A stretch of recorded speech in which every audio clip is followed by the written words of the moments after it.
Stadium for a presentation by Warrior Media, produced by media student and Warrior linebacker Carter Rich.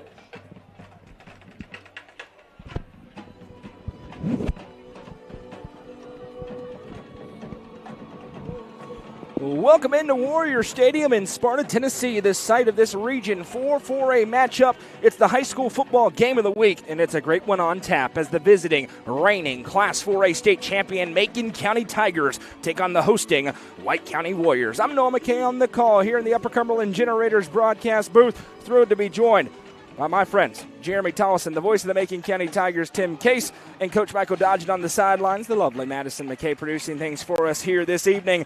This is the Comp Rehab pregame show as we sit just a few moments away from kickoff. A ton of excitement in the air as we have a good old-fashioned slobber knocker. Two football teams that love to run the football, some big names, and maybe some more big names that are going to make their claim to be stars around the Upper Cumberland here tonight. When we come back, Coach Dodge will have a report. He talked to both head coaches just moments ago, and then we've got all the action here on a beautiful night for high school football. It rained a few minutes ago. Now it's just partly cloudy, and we're going to have a lot of fun this evening. The high school football game of the week is presented by Mayberry's Furniture, and Macon County Tiger football is presented by Macon Bacon Trust Company. Much more to come tonight under the lights here at Warrior Stadium on the Watson Chevy UCR Media Network.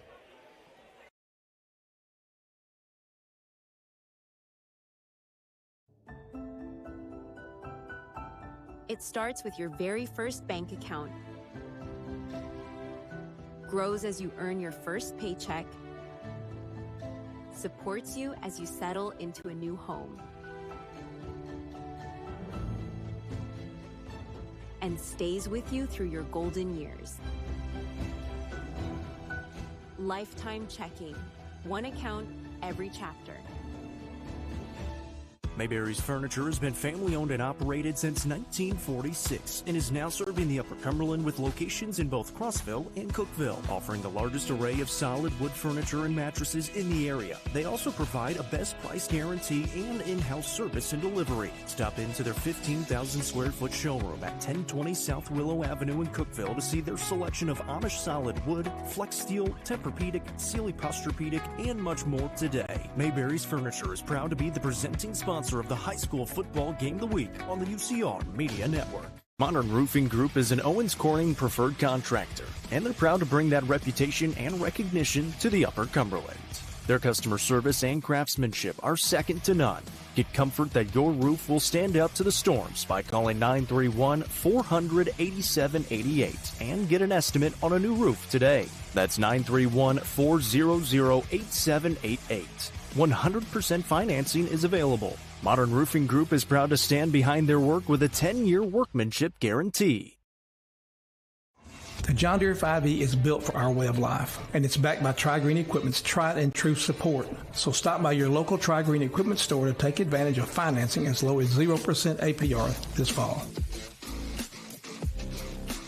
Mowing, cleaning, hauling, whatever is on your to-do list, Tri-Green has a John Deere tractor built to handle it all with ease. Whether you're tending the land or tackling weekend projects, this is a season to get things done. Visit us online at trigreen.com to see how affordable a John Deere tractor can be. Watson Chevrolet is proud to present the area's best selection of new and pre-owned cars, trucks, and SUVs. Watson Chevy's staff of experts are ready to get you into your next vehicle with unmatched service and knowledge. Stop in at 2350 Cookeville Highway and get your vehicle serviced by their highly trained professionals. Right now, you can save money on oil changes, regular maintenance, and battery installation. And remember, don't buy till you see Jason Fye. Watson Chevy is proud to be the presenting sponsor of the UCR Media Network. Welcome back. Moments away from kickoff. This is the Comp Rehab pregame show as the Macon County Tigers look to stretch their winning streak to 15 consecutive games. The last time they lost, 364 days ago here on D. Harris Field at Warrior Stadium. Two very good head coaches. Of course, Kyle Shoulders in his 8th season at the helm in Lafayette. First-year head coach David Foster has the Warriors at 4-1. Speaking of coaches, head coach Michael Dodgen caught up with both of the head ball coaches in this game. Coach, what do they have to say? We'll start with Kyle Shoulders in Macon County first. He stressed controlling both sides of the line of scrimmage and taking care of the football with no turnovers. On the side of White County, Coach Foster, same thing as every week. Ball control, clock control, limit turnovers, limit big plays. Thank you, Coach. We are live in the Nelson Trophy and Screen Printing broadcast booth as both teams have taken the field. Tremendous road crowd. Not a great home crowd yet. The White County faithful have yet to really fill in. Only about 50% full, I would say, on the home grandstands. Hopefully that changes.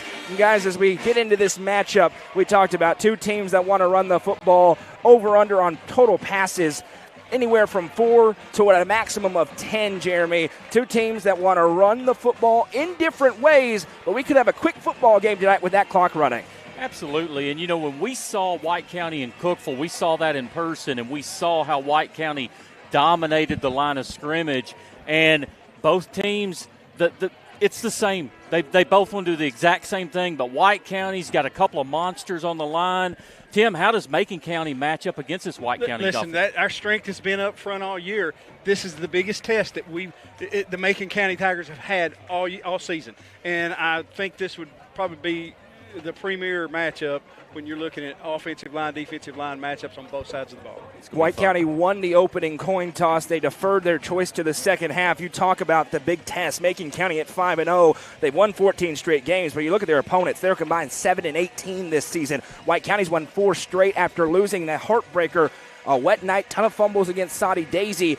They've won 4 consecutive games. Their opponents so far on the season, a much better 14-13 entering this game. So will that come into play? Macon County's dominated everybody they played so far. We'll see if that continues. White County in the maroon jerseys, gray pants, Macon in the road, white jerseys, blue pants. Noah Skeeth races up. Let's get it on in Region 4 4A. A kickoff going to be fielded on the 12-yard line for the Tigers, trying to set up a return to the 20, 25, and drop down. Special teams, an area of strength for both teams. Won the game last week for White County. Their dramatic win, 14-13 at Livingston Academy. 60-yard pass from Tucker Pinion to Bryson Hogg, but the extra point, the difference for Noah Skeeth. Eli Gammon, perfect on extra points so far this year. Something's got to give in this game. Macon County, they've been rolling on offense outside of the game called in the first quarter. They've scored 42 points per game. White County has not allowed more than 14 points in a game this entire season. We'll see Matthew Wheely, the senior quarterback, lead his troops out. Bentley on his left, one receiver split out each way on the first play from scrimmage. Snap taken, play fake. Wheely around the left side. He's hit immediately, popped and dropped. First man there is Eli Smith, the junior. He's been really good. Couple of picks on the season so far for David Foster's team. A gain of 1. It'll be 2nd and 9. And if you're White County, it's just all about doing your job on every single play. Macon's going to throw some crazy stuff at you. The ball's going to come inside, outside, but you know what you have to do every single play, and you just have to be committed to doing your job every single play. We talked about the White County defense and how good they've been, allowing 12.1 points per game, but not more than 14 in any. You get about 2 scores, that's it. Macon County at 42 points a clip. We'll see what changes. Snap taken, Wheely around the right side, trying to stretch it to the edge, still bouncing outside. Now he'll turn the corner and go. He'll get escorted out of bounds, and a late flag comes in. And this is going to be 15 extra, I think, as White County's happy. But they're going to get tagged for a personal foul, and I'll be honest, way far away. I don't love the flag in a game like this, but we'll wait and see. Anything on the crew tonight, Jeremy? Yeah, I didn't see, I couldn't tell when the hit happened. Crew's very experienced. And let me just tell you, the White Hat has been doing it a long time. And he is the one that got me into officiating. He is the one that got me my first job at a bank. I owe this man everything I am as an official and my career. It's a Modern Automotive Group and Gary Maxwell Insurance first down, and I say that Wheely was trying to extend the play. He's getting ridden out of bounds, and then there's a little bit of a secondary defender that arrives.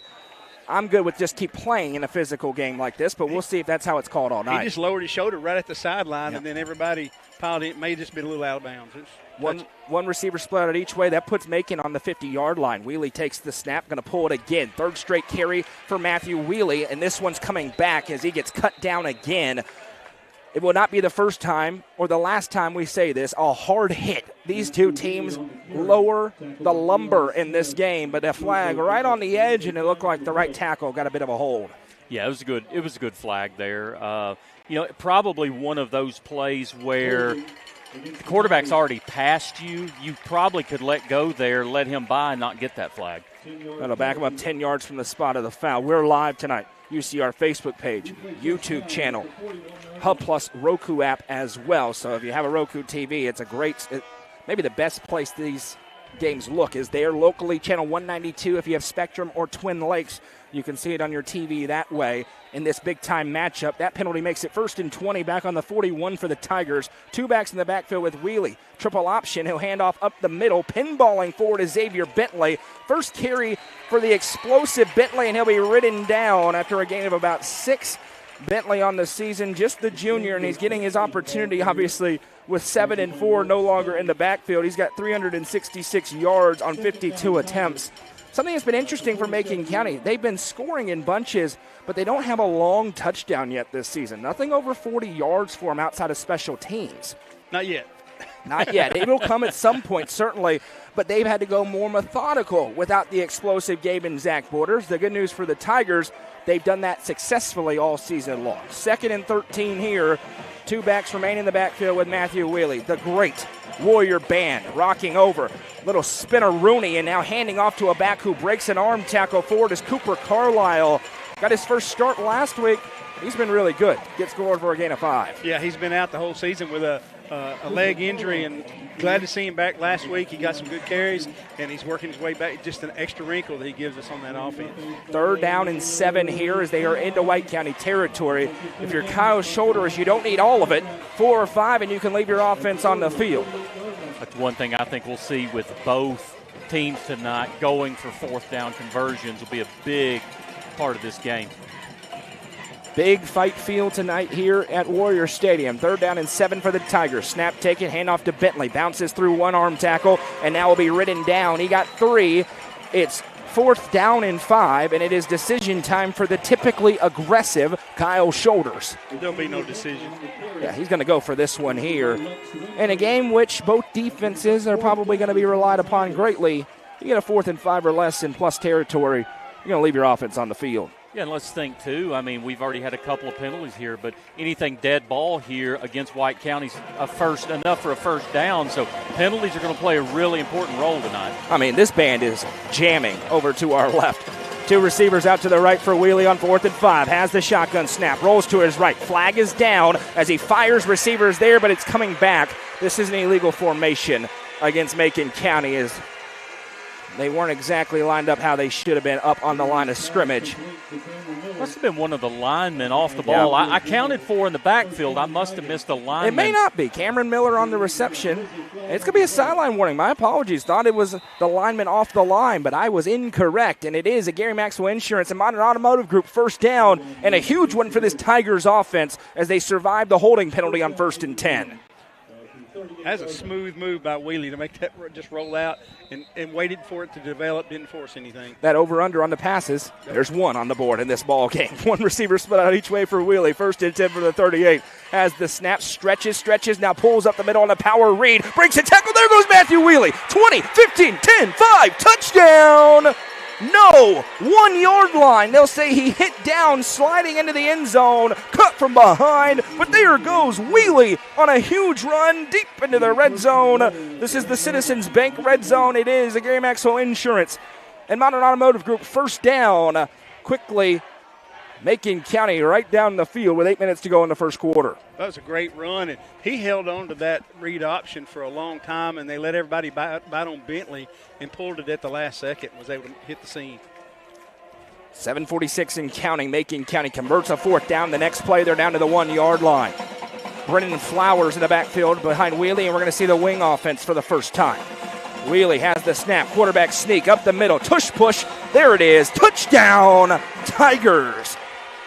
A methodical drive down the field ends with 6 on the board for the road team. And here comes Eli Gammon to try and make it 7-0. Yeah, and if you're Macon County there, that drive, except for the penalty, went exactly how you had planned.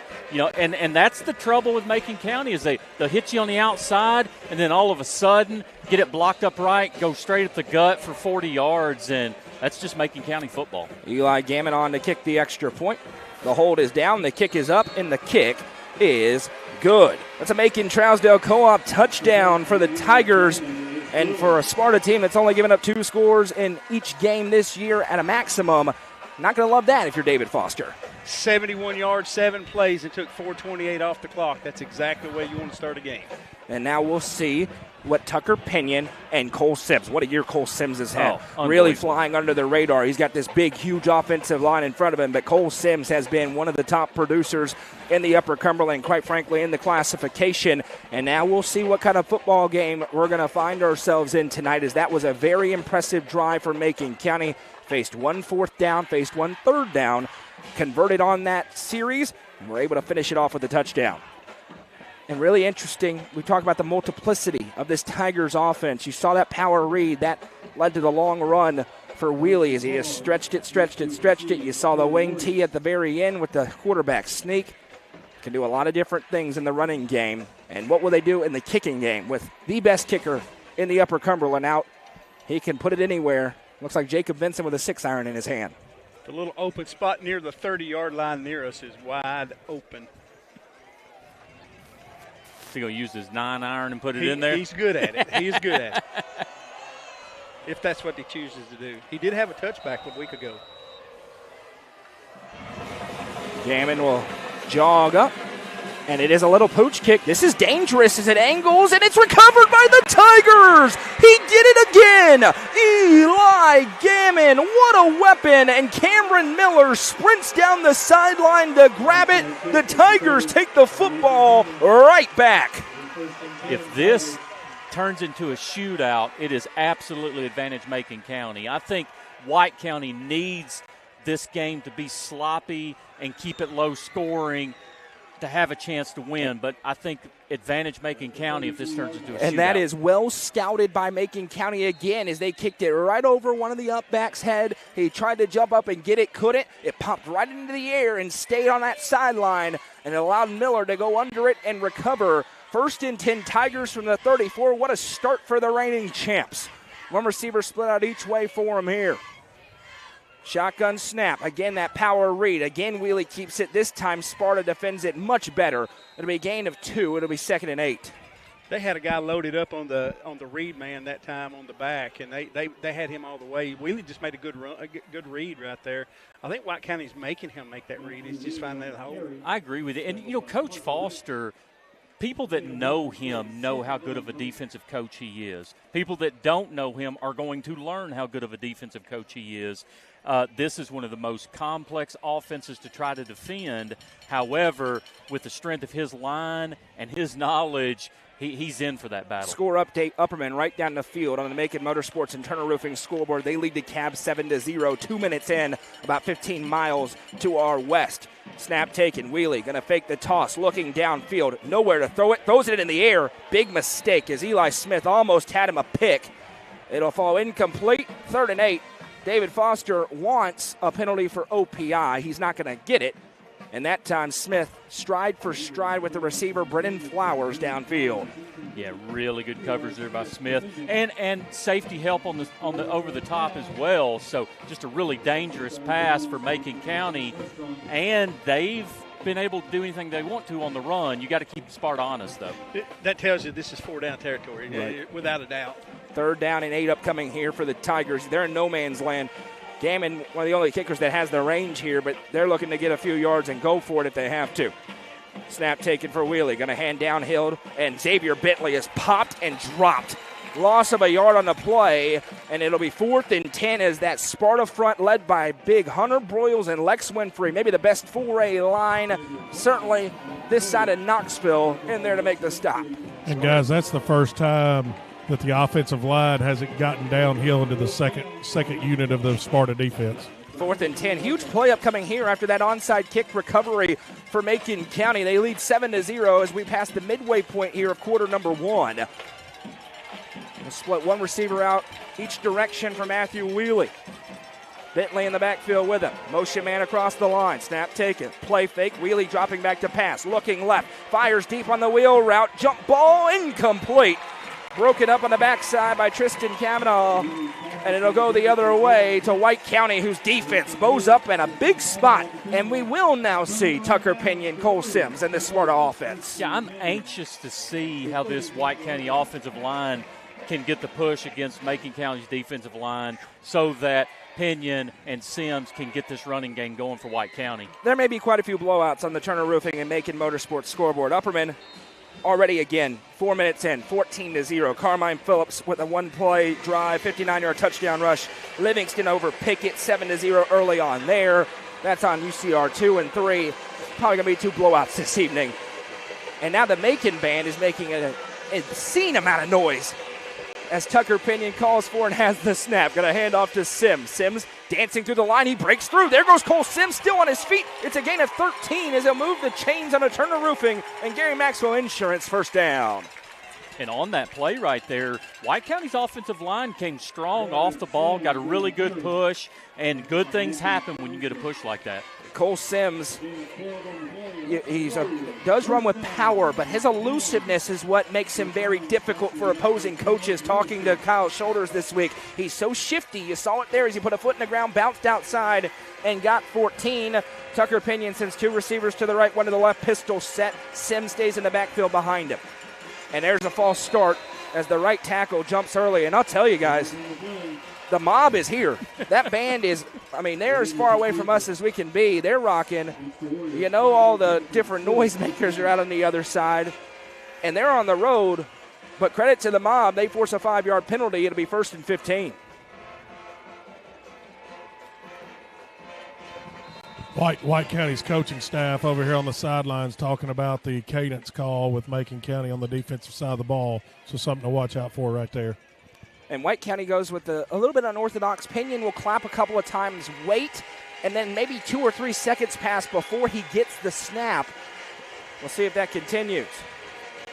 Pinion has the snap, going to turn and hand to Sims again. Sims right up the middle, breaks a tackle, and there he goes to the 50, 45 and down. A gain of 17 for Cole Sims. It's another Gary Maxwell Insurance and Turner Roofing first down and 2 plays, 2 first down runs for Cole Sims. Yeah, and you see exactly why everybody's talked about both of these lines. You know, White County on Wheelie's long run for Macon County, open up the middle like the parting of the Red Sea. Same thing here for White County.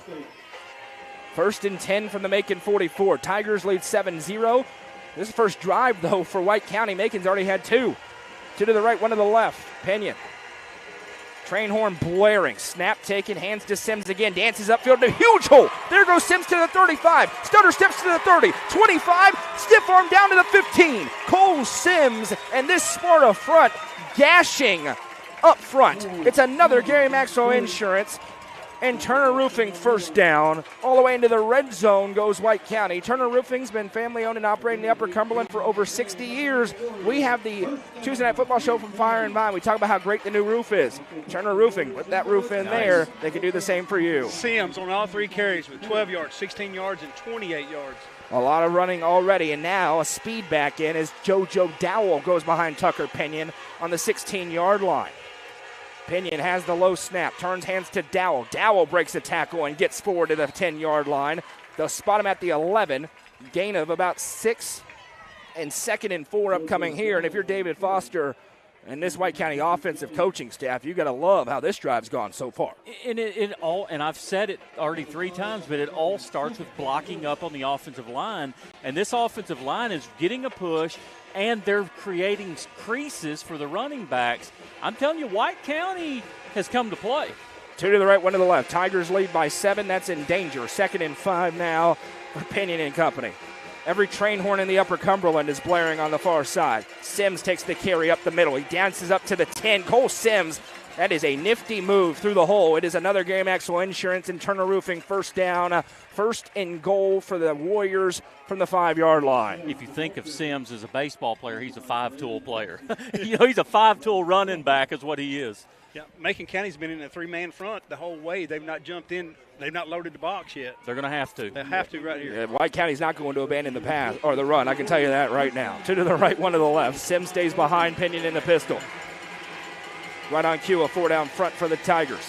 Pinion has an awkward snap, turns hands to Sims. Stretch player on the right side, and that time the Tigers ready for it as they force him out. No gain on the play. 2nd and goal upcoming here as they abandoned the power, went to the zone scheme, and that time Macon County much better prepared for it.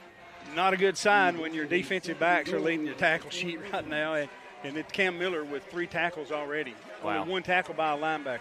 2:33 to go in the first quarter. Time stopped as Sims went out of bounds. 7-0 Tigers. Warriors have a 2nd and goal. Pinion takes the snap, and he's blown up immediately. Cole Sims got trucked. Off the edges, Bradley Crawford, the junior linebacker who's had a great start to the season. Loss of 3 on the play, back to the 7-yard line. It'll be a 3rd and goal play, and that time the old run commit on College Football 26 for the Tigers, and they make a huge play. Good job by Crawford. Normally plays that safety position, lined up on that end, stacked the box, and just came in untouched. Has Macon County been blitzing a lot so far this season? Not a lot. Usually in the 3rd and long type situations. Gotcha. Big play here. 3rd and goal upcoming from the 7-yard line. Pinion with 2 on the play clock has the snap. Play fake. Dropping back. Pressure. Jump pass. Receiver makes the catch, and he's sent out of bounds at the 2-yard line. Tucker Pinion did a good job to just get that away as he found Bryson Hogg, the game winner a week ago. And no decision here. 4th and goal from the 2-yard line. Get your popcorn ready in a hurry for this play. This is mano-a-mano right here, isn't it? And Tucker Pinion had 4 different Tigers right in his face. Put a pass to Hogg, but he could not get into the end zone as the DBs were ready. Lex Winfrey checked in at fullback right here for the Warriors. Here comes the Wildcat for White County. First time we've seen it, they destroyed Cookeville with this set a couple of weeks ago in this stadium. Cole Sims at quarterback. Winfrey on his right. Sims has the snap, goes up the middle. Winfrey with a huge block, and Cole Sims pinballs forward. Touchdown, White County. Cole Sims gets through, and White County with the answer on 4th and goal. They're an extra point away from tying the game. It is almost unfair having a fullback like that, isn't it? And interesting note, Kyle Shoulders was running down the sideline. He wanted timeout. Official didn't see it. Macon County won't love that. White County does not care. Noah Skeethon for the extra point here. And they'll run this little check, and they are going to go for 2. He'll throw it over to the right side. Sims throws it. Man is tattooed as he found Smith, and it's short, no good. A head-scratching decision for White County, and a great job by the Tigers to maintain their lead as instead of bringing them all back in, they like the look.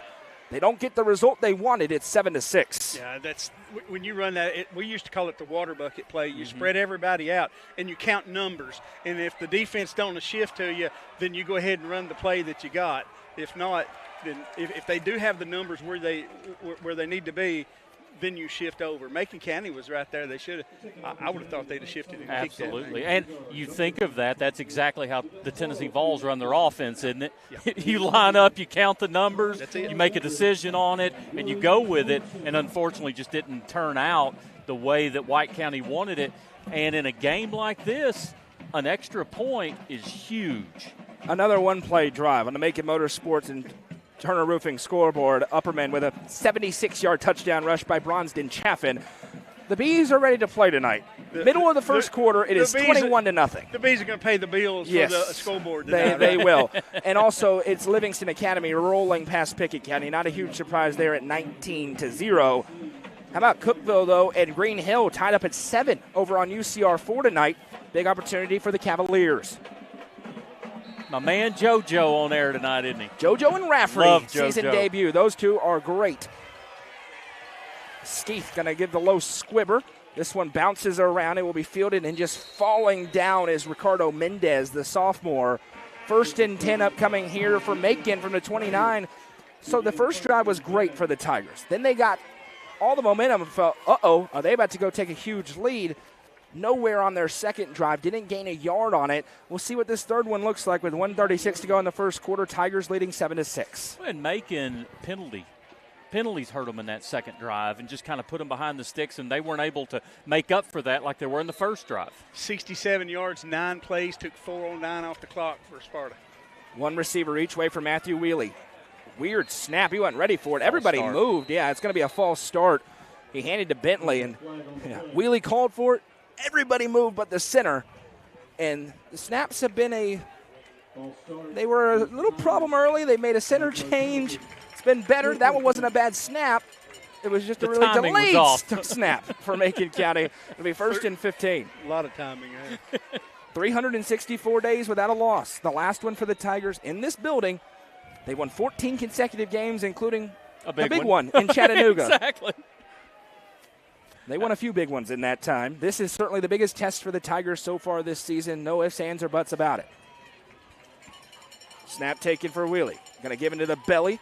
Pinballing around, and the Sparta front now starting to settle in defensively. A gain of maybe 2 as they give it. I believe that's Bentley again, pinballing around. It is. And 2nd and 13 upcoming here. It's been rough sledding in the middle of that defense. Sparta's good up front. They are. And we knew that coming into this game was both of these lines are I want to call them elite. Oh, absolutely. Both of these lines are elite, especially in 4A. They're elite lines.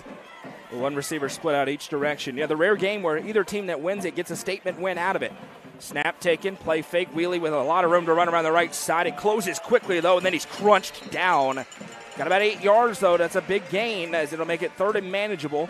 3rd and 5 upcoming here for the Tigers, right on the 35-yard line. And we're almost at the end of the first quarter. Could be these two teams love to run the this football. Next one could be the final play of the quarter if it's on the ground on 3rd and 5 from just behind the 35. And the Warriors faithful have filled in nicely. A lot of people lining over to our right as well.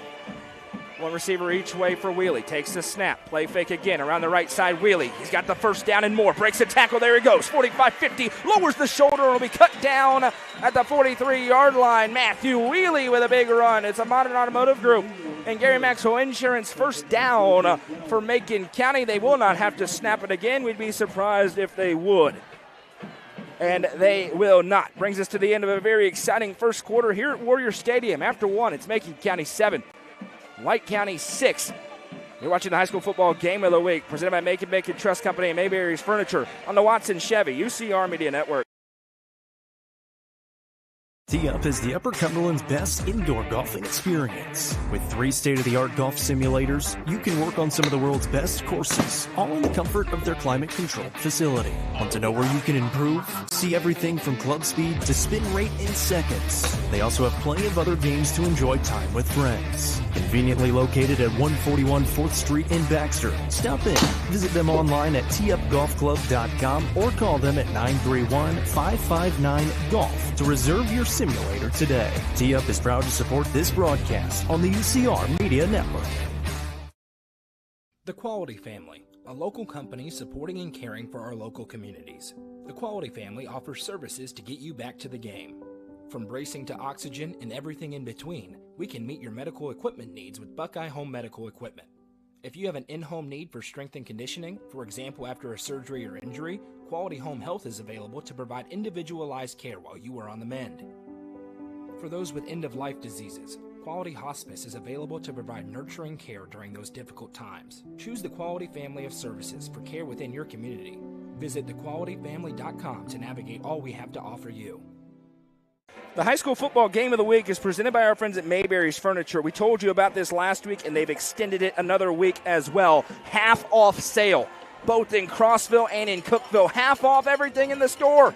You got to go and check them out this weekend, tomorrow. Here on first down, a handoff to Xavier Bentley. He lowers the boom, stays on his feet, spinning forward. Bentley to the 28-yard line. A big run on 1st and 10 to move the chains. But again, Mayberry's Furniture, this is top-of-the-line stuff. Go in and tell them that we sent you. It doesn't get half off. It doesn't get any better than that. Go in and tell them we sent you tomorrow, fellas. Tennessee plays Mississippi State at 4:15. So about 11 o'clock, you're going to Mayberry's Furniture. You're going to get a rolling couch. 50% off. And you're going to go in and you're going to watch Tennessee beat Mississippi State. And then after the game, you can go over to Modern Automotive There you go. Group and get you a car. Perfect. You need to go to all of the people who are advertising with us. I'll tell you where you're going to eat lunch here coming up in a little bit. Is Xavier Bentley has a big first down run. Now play fake for Matthew Wheely. A lot of green grass. There he goes to the 25-20. Stutter steps, and now Smith will deposit him down at about the 15-yard line. The Tigers moving. There's another Modern Automotive Group and Gary Maxwell Insurance. First down into the red zone. This is the Citizens Bank red zone up here for Macon County, all the way down to the 14. Wheely's doing a good job, guys, on the preset to see where Sparta's defense is set up, and he's countering that with his own run. Score updates.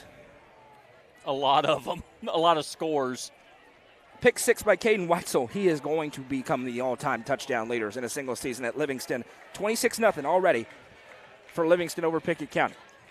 Matthew Wheely takes the snap here, stretching it around the left side. Gets a big block throw. Tries to cut it up, but it's coming back. Wheely pinballing forward to the 5, and he'll be wrestled down, but it was a pretty noticeable hold as he turned the corner. It'll be 10 yards from the spot. We're going to have a first and weird upcoming here. A minute and 20 seconds into this second quarter. It is a hold against Macon County. When I can see the hold probably going on down there. When Noah agrees with the hold, it's a terrible hold. Okay, guys, I'm glad there's no rain anywhere in the area that Noah agreed with the referee. Hear me out. With something like that, can't they just let them shake hands and apologize? You can keep trying for that. We'll Kyle Shoulders like we'll that lobby one for right that, now. yeah. There you go. Coach Foster would probably not have agreed with that. No, I don't think so. They're going to back him up to the 12-yard line. First and 18 upcoming here. Pardon me, 22-yard line. First and 18 here for the Tigers. They've erased one holding penalty so far for a touchdown. Snap taken, play fake again. Wheely tries to bounce it outside, breaks one tackle. Now the Cavalry arrives with the tackle on the 19-yard line. It'll be second down and about 14 here for the Tigers. Make it 15. Isn't it funny watching these two offenses where Macon just kind of methodically tries to pick which hole they're going for, and then White County is almost like, well, you know which hole we're going in. See if you can stop it. It's just funny watching these two different running styles. It is. We talked about how much they want to run the football, but they do it in such different ways. It's a very interesting matchup, and we are rapidly running through the second quarter already. 9:55 to go in the fray. One receiver split out each way for Matthew Wheely. He has the snap. Play fake. Drops back. Fires. Ball pops out. That's a fumble. It's loose, and White County has it. The Warriors get the first turnover of the game as it pops right out of the right hand of Matthew Wheely, and the home team will take over first and 10 from the 25-yard line. And that turnover gives me an opportunity. I told you where you're going to eat lunch tomorrow. The Puckered Shrimp is your one-stop shop for fresh and delicious seafood with options including Dungeness, crab and lobster, easy peel shrimp, sausage, potatoes, and more. The Puckered Shrimp has whatever you need to satisfy your seafood cravings. And tomorrow, they're going to be in Baxter from 10 to 4 at the Baxter Harvest Festival right in downtown. For the record, I went to Big R last week and got some big old tub of crab legs and shrimp, and it was the best stuff I've ever eaten. Hand off to Cole Sims, and he is crunched immediately. A host of Tigers, and after the turnover, it'll be first and 11 on a loss of a yard. Bradley Crawford, first man in. And Puckered Shrimp, again, real quick, 5 of us ate off of that tub of stuff. Unbelievable. And I'm telling you, it was spicy, and it was the best shrimp I've ever ate in my life. Good game right now. Cookville Green Hill in the second quarter still tied up at 7 on the Macon Motorsports and Turner Roofing scoreboard. Maybe Cookville's found something a little bit. We'll see. First halves have been good for them. The second half will be a big question. Second and 11 here for the Warriors. 2 to the right, 1 to the left. Pinion calls for and has the snap. First time he drops back. Nope. Quarterback draw up the middle. Breaks one tackle, and he'll dive forward to the 29-yard line. Tucker Pinion on the quarterback keeper. It'll bring up a third down and 6 here for the Warriors right at their own 29-yard line. 8:30 and counting to go here in the first half. I thought we was going to see our first pass out of White County. He looked like he was going to throw it. Of course, hit the one that mattered last week, the 60-plus yarder to Bryson Hogg with a minute to go. What a catch it was by Bryson Hogg. And what a highlight from Goose. Goose is it was unbelievable. He's in Gainesboro tonight. Gordonsville has a big region matchup with the Jackson County Blue Devils. Feature coverage coming to the website later. Pistol set on third down. This place is loud. Pinion is going to throw, and it's tipped and batted down. Hunter Jones got in there. Hunter Jones, the junior, does get a big paw up, and 2 turnovers, 1 each way, essentially, after the onside kick for Macon earlier, and both offenses go 3 and out off of those big plays. Football's a funny game, isn't it? It is. JoJo Dowell, the punter, he'll drop back. Bradley Crawford, the punt returner, standing on his own 35-yard line. And JoJo Dowell with a ton of speed, always a threat to keep it if you wanted to try a fake in your own end. Macon shows block. They bring pressure. Dowell gets it away. This is a tremendous spiraling kick. End over end. Crawford dropped it. It's on the ground, and White County picks it up again. A tremendous punt by JoJo Dowell, spinning end over end. It caught Crawford by surprise, tried to go over the shoulder, muffs it, and White County has another turnover. They'll take over on the 30-yard line. Yeah, and Crawford just misread it. He thought he was under it, misread it slightly, and had to turn his body to let it go over his shoulder just a little bit, and just couldn't get his hands on it. So now White County, after going 3 and out, gets a new set of downs all the way down to the 30-yard line.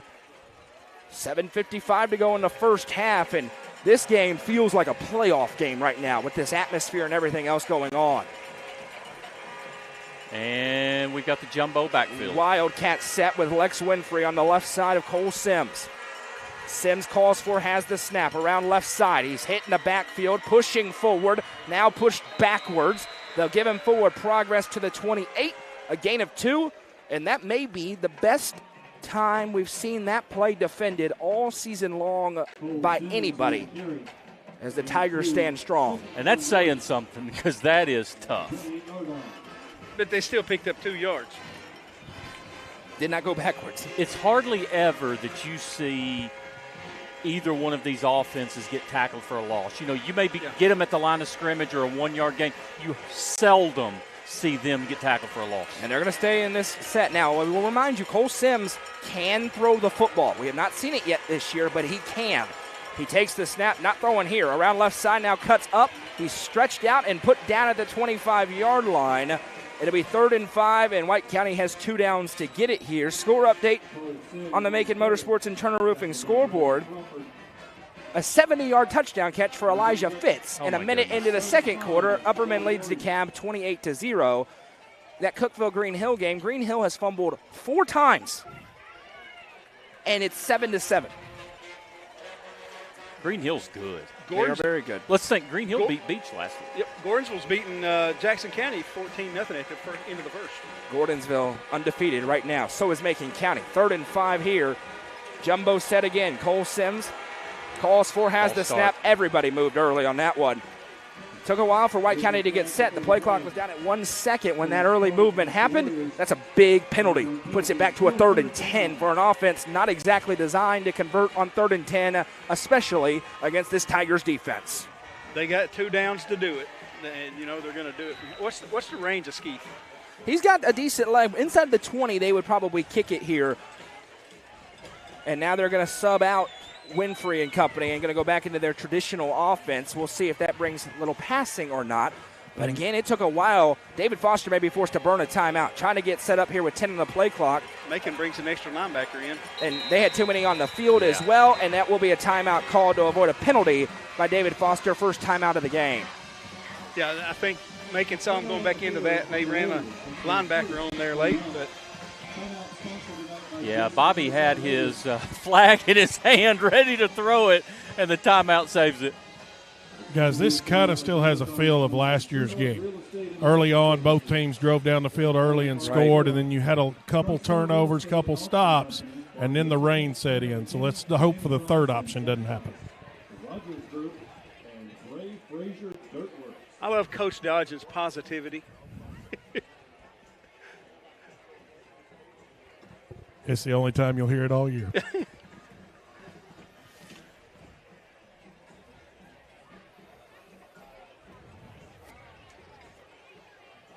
Interesting spot here, guys. 3rd and 10. White County doesn't need all of them. They're looking to get 5 or 6. Exactly, just like Tim was saying. I mean, they're in 4-down territory, and you don't feel like you're going to see a pass here by White County, but it obviously depends on what happens here on 3rd down.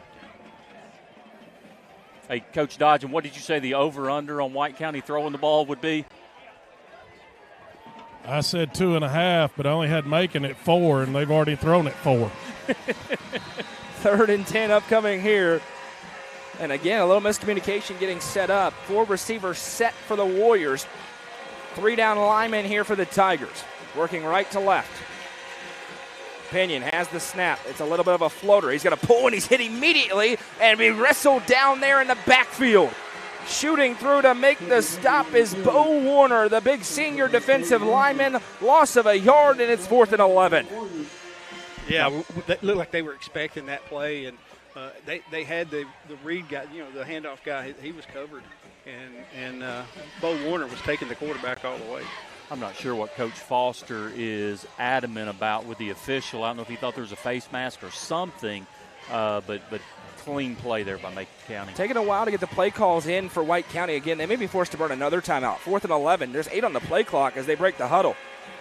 They're going to have to go very quick, or they're going to have to burn their second timeout. And Tucker Pinion saying it. He wants another timeout, and now they will not take the timeout. As Coach Foster says, they'll go back 5 yards, and I wonder if they may consider to punt this here. Timeout. But that's been pretty common. They are taking a long time to get the play call in. Macon County timeout. Oh, Macon County did call a timeout, but regardless, they are taking a long time I agree with you. to get the play clock in. Macon took it? Yep. Macon he County. pointed toward Macon. Now, I'm not saying he did, but the official pointed He toward did Macon point towards County. Macon Macon County called a timeout. Coach Shoulders ran down towards the sideline to the side judge to get the timeout. Yeah, nobody for White County did. I was watching Coach Foster the whole time. So they burned the timeout, and it may have saved them 5 yards. That was barreling towards delay of game territory. 4th down and 11 upcoming here.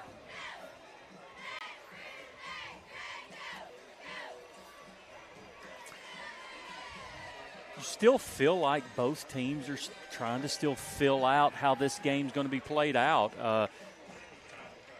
And here's the thing. We talked about it, but in a high-scoring game, I think it's advantage Macon County.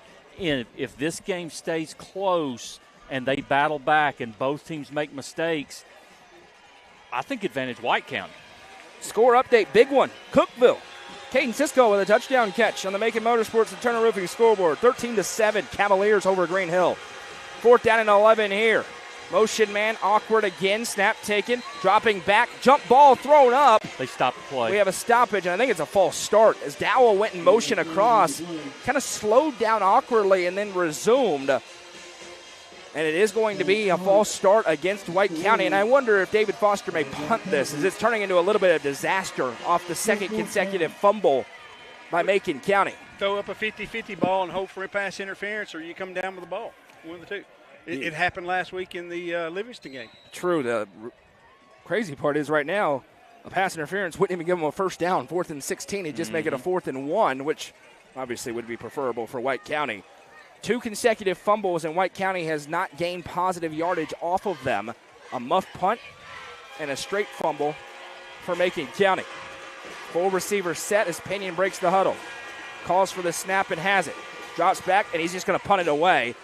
Pinion punts this one. It's touched again, and Macon County fumbles another punt, and White County has the football.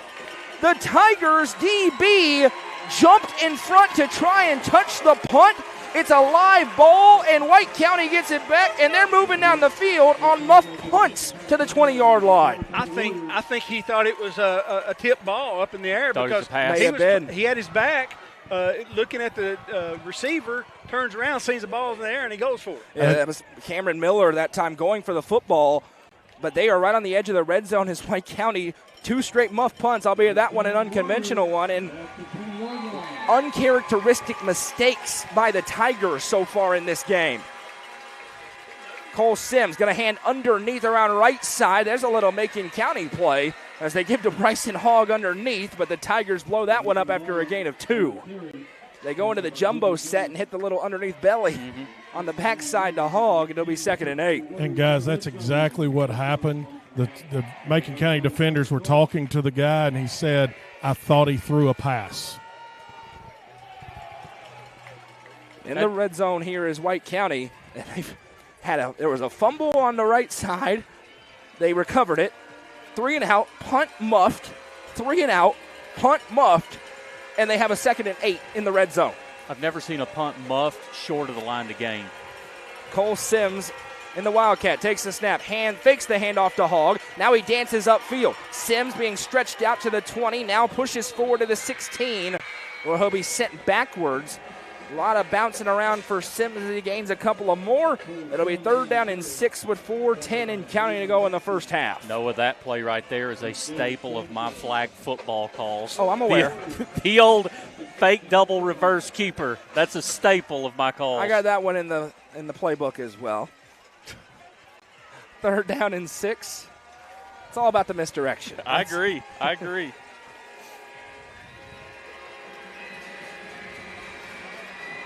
And the Macon mom making a ton of noise. And again, White County breaks huddle with 5 seconds on the play clock. They are going to run out of time. Down to 2-1, and there's another timeout called. And Coach Dodgen down there, just seems to be a lot of confusion pre-snap with the Warriors getting the play in. Well, they're trying to sub late, and obviously they bring Tucker Pinion over to the sidelines for every play call. And then by the time you get subbed, you're looking at 11 to 10 seconds on the clock, and it's affected on multiple plays. The tough part there as a coach when you do that is you have to know exactly what play you're calling really quickly to be able to know and then get that sent in, them line up and get the play off in time. Well, as a Titans fan, I'm very cognizant of coaches taking forever to get play calls in. I'm not saying that's what's happening here. I just want to complain about the Titans. Well, you're complaining about the Titans. They've yet to get in the red zone. Titans. Brian Callahan, I hate you. 3rd down and 6. Oh, I meant hate is such a strong word. I meant what I said. You should hear. We get kicked off the air for what I say about Brian Callahan on a Sunday, as you can see on Madison's face. Did you see them booing him? Oh, yeah. They should have booed louder. Incompetent. I would take both head coaches in this football game over him 100 out of 100 times, and I'm not kidding. Anyway, are you hearing the groomers? I'll take Gruden. I'll take anybody that's not named Brian Callahan. 3rd down and 6 here for the Warriors. 2 to the right, 1 to the left. Out of the timeout. Pinion calls for the snap. Drops back to pass. Little pump and go. Looking deep, and there's going to be a flag.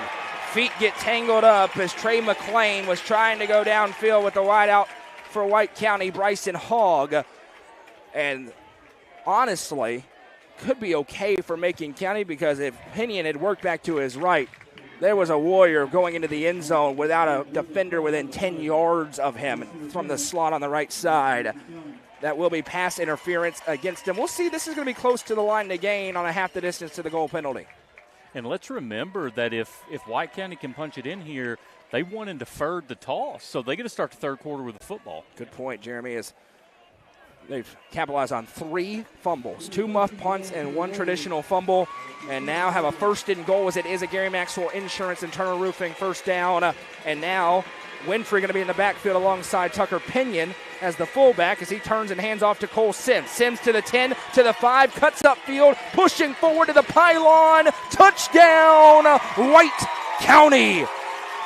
They capitalize on another turnover. We have a late flag in well after the play, but the Warriors take the lead on the 2nd touchdown of the game for Cole Sims. Let's think about this. I think this is against Macon County, and if it is, it's either kickoff or half the distance. White County's probably going for 2. I mean, right. It's a huge penalty.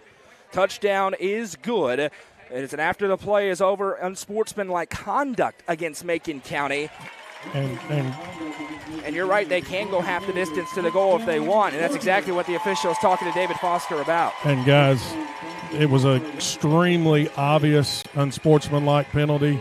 You don't want to talk about what happened, but it's one of those now that somebody on the Macon County defense has got to talk to one of their players and say, hey, you can't get another one. So do you want to chase the points this early? We'll see. I think we go half the distance to the goal. Conventional wisdom is go for it, and it looks like they are going to go for it here. Well, the scoreboard's showing 13. It should be 12-7. It is 12-7.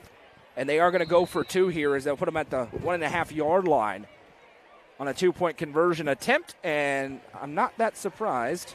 It's going to be the Wildcat with Lex Winfrey on the left of Cole Sims. Sims just scored a touchdown run. He has a low snap, goes up the middle. He pinballs forward, and he's in. The 2-point conversion is good, and with 3:22 to go in the first half, the White County Warriors lead the reigning state champion Macon County Tigers 14-7. Coverage of this game is presented by Mayberry's Furniture and Macon Bacon Trust Company on the Watson Chevy UCR Media Network. Legacy House is right here in the heart of Smithville. It's more than a boutique. It's a family story woven into every thread. I'm Amy Allen, and I started this place with my 3 beautiful daughters. We offer timeless pieces that feel both classic and bold. From rich textured clothing to one-of-a-kind accessories. This shop has a perfect mix of heritage with a modern edge. So come on down. You'll find more than just fashion. You'll find a place where legacy and style meet. Located at 104 West Walnut Street in Smithville. Stop by and see their selection Tuesday through Saturday. Legacy House is proud to be an all-inclusive sponsor of UCR.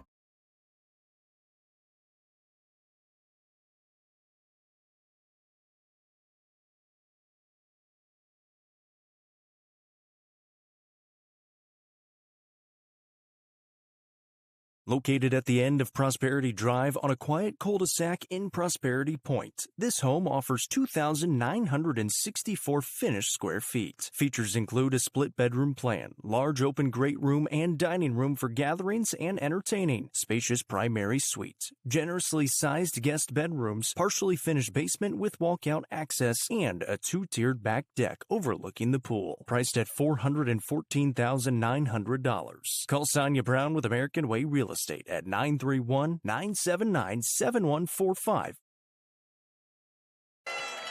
Welcome back. What a ball game we've had so far. White County with another squib kick up the middle by Noah Skeet. This one ricocheting around. It'll be fielded by the Tigers. Big hole to run through. Closing up and being brought down to the 40-yard line is Cameron Miller. And it is the White County Warriors with the lead. First deficit for Macon County in several weeks.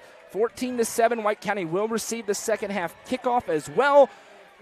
Right down the field on their opening drive for Macon County. Since then, not a whole lot working. They have 3 turnovers, 2 muff punts, and a fumble. Very important possession here from Macon County. Matthew Wheely in the gun, 2 out to the left. He has a low snap, going to turn and hand off to Xavier Bentley. Big hole. He pinballs off of one tackler and then is ridden down past midfield. And they will move the chains on a Modern Automotive Group and Gary Maxwell Insurance first down at the 50-yard line. He lowered his head and ran over the guy. That's a candidate for hit of the half. Score update on the Macon Motorsports and Turner Roofing scoreboard. Cookeville now trails Green Hill 14-13 as the Hawks get a big score. First and 10 here for the Tigers right at midfield. They have 2 timeouts remaining. White County has 1. Wheely has the snap. Gives again to Bentley. Bentley up the middle with a big hole. Goes for the hurdle and will be cut down, but that, I think, is illegal. A flag comes in from the far sideline at the 38, or the 42, I should say. And, Jeremy, you can't hurdle in Tennessee high school football. You can't. And that was a textbook hurdle. It's illegal. You don't see it called very often.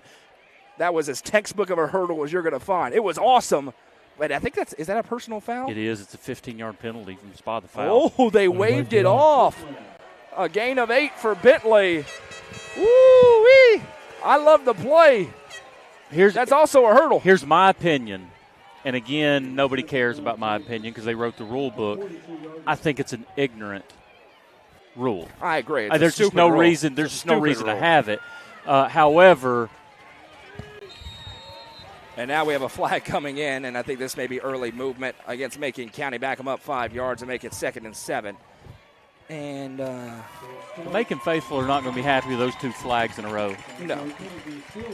It'll be 2nd and 7, 2:32 to go in the half. Macon County football all season long on UCR. You hear Tim and the boys calling it. Presented by our friends at Macon Bank and Trust Company. We so appreciate their sponsorship, bringing every Tigers game to you live. Couldn't happen without presenting sponsors. Mention the Game of the Week presenting sponsor, 50% off right now. Mayberry's Furniture through this weekend. Go and check them out as well. Snap taken, handoff to Bentley around right side. This time he's hit, and it's not Bentley, it's Carlisle. And he'll be brought down after a gain of a couple. They explained to the White County coaches that they didn't call hurdling because the White County defender moved out of the way. He moved out of the way? Said he moved out of the way when he jumped.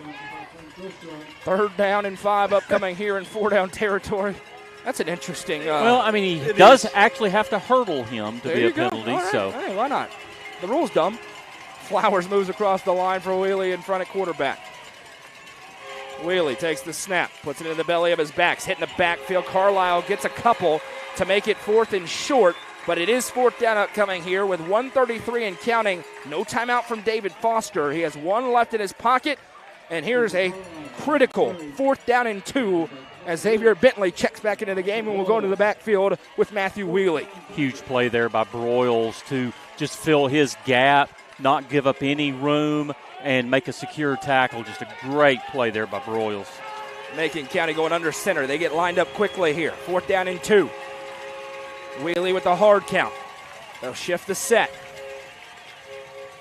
I bet they're not going to snap it. They will not. He stands up and calls timeout with 58.8 on the clock to get a little discussion, calm things down, and get what has to be the best player of the game for Kyle Shoulders in. Because if you don't get it, we'll see. White County may just decide to run it a couple of times and head into the locker room, but White County gets the football to start the second half, and they lead 7-0, or by 7, I should say. Hey, Tim, in this situation, I know Macon's they've not been down, and they've not had to reach in their bag of tricks much. I mean, do you feel they're going to be aggressive here? Do you think they're just going to play it safe and punt the ball? I think they're going to go for this for sure right here, but watch Wheelie keeping the ball. I mean, he's at close to 100 yards on the game, and you got to think they're going to get the ball in his hands. He's at 94 yards right now. Wow. Score updates on the Turner Roofing and Macon Motorsports scoreboard. Second quarter, first play. Livingston leads Pickett County 40-0.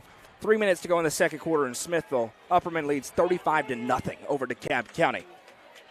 Those two teams meet next week in Hogeye Country, Upperman and Livingston. I'd like to know the Smith County Trousdale score. Well, when we get one. By the way, the TSU band's playing there at halftime on the Creek Bank. Two to the left here. Wheelie in the gun. Bentley on his left. 4th and 2 from the 43. Has the snap. Quarterback keep around the left side. Wheelie stretching. Now he accelerates forward. He's got the first down. The ball came out again, and White County recovers again. The 4th fumble of the half. A beanbag was thrown, Noah, but somebody blew a whistle. There was a whistle and a beanbag. I thought the ball was out, but of course there's a whole lot of bodies in there. One official says fumble. There's a discussion, and half the stadium's about to be livid. The question is, which half? Now, let's think of it this way. If they have an inadvertent whistle, the ball was loose while the whistle blew, you automatically have to replay the down. Oh, that would be crazy. So let's think how they administer this and see what happens. And the old fist in front of you is an inadvertent whistle. And they are whistle. walking backwards here with the football, so I think you're about to be right. They're going back, and they're going to replay this, and everybody's about to be confused is what's going to happen in this stadium. I think it was a fumble, but you're right. One of those, the far side official blew his whistle. Inadvertent whistle. It is. Inadvertent whistle. The far side official blew his whistle and came running in as the back judge threw his beanbag. That is a gigantic break for the road team here as they're going to get another chance on 4th and 2. And Tim, Askew shall receive. Halftime, Smith County 14, Trousdale 8. 4th down and 2. David Foster not happy at all. 49 seconds now to go in the half. Wheelie with his second fumble, but it's wiped off the board on the inadvertent whistle, which means the officials decided it was a fumble, but the whistle killed the play. Wheelie has the snap, play fake, going up the middle. He's got the first down again, and he'll be brought down after a gain of 4. It's a Modern Automotive Group and Gary Maxwell Insurance first down for the Tigers. All right, 43 seconds to go. Macon County has one timeout. Clock's running. Clock is running. They break the huddle here with 38 seconds. The Tigers have not been super explosive this year, as we've talked about. They'll need to be here. Flowers motions across the line. Wheelie takes the snap, play fake, dropping back to pass, looking downfield, jump ball in the air, intercepted! A twisting pick made by Tristan Cavanaugh. The freshman goes up and gets it, and there is the 4th turnover of the half for Macon County, and the Warriors get it back on the 5. Self-inflicted wounds on Macon County right here. Guys, that's Tristan Cavanaugh that you mentioned, Noah. The coaching staff here at White County been very high on him. Didn't play in the Saudi Daisy game. came in because an injury to a defensive player has played lights out for the Warriors on defense. The fourth turnover of the half. They just threw it up in the air. We mentioned they needed a big play. He was looking for Miller and Kavanaugh. I mean, that was textbook defensive back play. And now White County with one timeout and 22.9 going to be content to put a knee on the ground or run it up the middle. Pinion going to turn and hand off. Up the middle goes Sims. They're ripping at the football but can't quite get it out. And that will likely be the final play of a very eventful first half, but that has the home crowd very excited. And they will whip into a frenzy as that will be the final play of half number one. As we head to the halftime locker room, it's White County 14, Macon County 7. When we come back, we'll have the Happy Hiller and Clyburn Automotive halftime show. Take a look around the state of the scoreboard. A lot of very big games happening across this state tonight and yesterday as well. We'll keep you updated on them. We'll, of course, tell you what the Macon County hit of the half was, presented by Johnson & Stone Insurance, and much more to come. It's been a great one so far, and we're just getting started. At the break, a 7-point lead for the Warriors. This is the high school football game of the week, presented by Mayberry's Furniture and Macon Bacon Trust Company and the Watson Chevy UCR Media Network. Located at the end of Prosperity Drive on a quiet cul-de-sac in Prosperity Point, this home offers 2,964 finished square feet. Features include a split-bedroom plan, large open great room and dining room for gatherings and entertaining, spacious primary suite, generously sized guest bedrooms, partially finished basement with walkout access, and a two-tiered back deck overlooking the pool. Priced at $414,900. Call Sonia Brown with American Way Real Estate at 931-979-7145 for more information. Livingston Regional Hospital is Livingston's hometown hospital. Located at 315 Oak Street, Livingston Regional Hospital provides compassionate quality care for all patients from local people you can trust so you can count on them to treat you like family. Their excellent staff offers years of experience and training to meet the needs of all patients. They understand the importance of providing care in a professional and comforting manner. They're proud to partner with Livingston Academy Athletics through the LRH Sports Medicine team. Livingston Regional Hospital is a proud sponsor of this broadcast on the UCR Media Network. Nelson Trophy and Screen Printing is proud to support student athletes and athletic departments throughout the Upper Cumberland. They are also proud to sponsor Nelson Trophy and Screen Printing's Player of the Game on this broadcast. From trophies to t-shirts, they can do it all.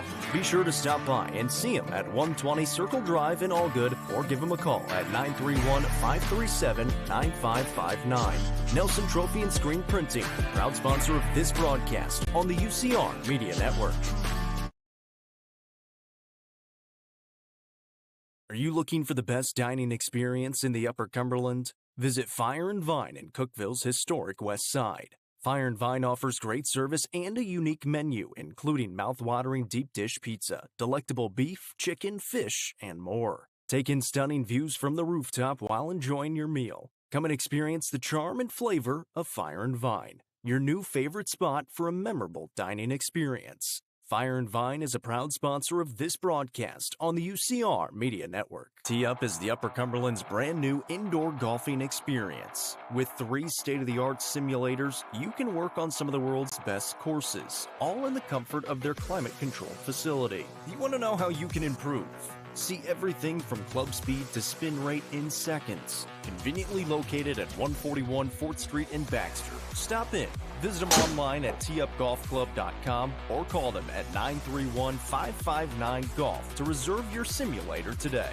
Tee Up is proud to support this broadcast on the UCR Media Network.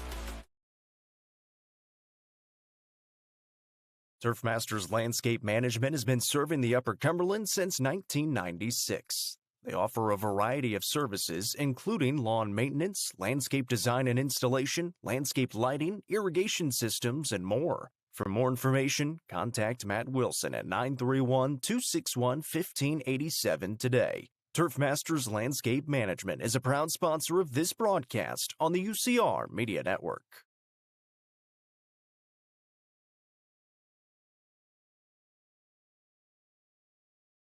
The Real Estate Collective is a team of experienced, licensed real estate agents serving the entire Upper Cumberland region. Whether you are looking to buy or sell, the RICO team is ready to serve you. With a focus on people over profits, you can rest assured the Real Estate Collective can help make your real estate dreams a reality.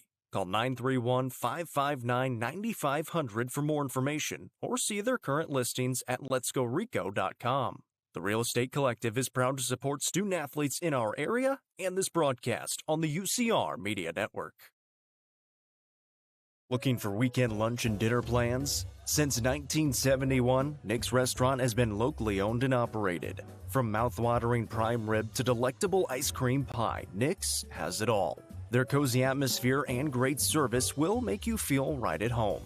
Plus, their banquet space is perfect for any event. Visit them at 895 South Jefferson Avenue or online at nickscookville.com. Nick's Restaurant is a proud sponsor of this broadcast on the UCR Media Network.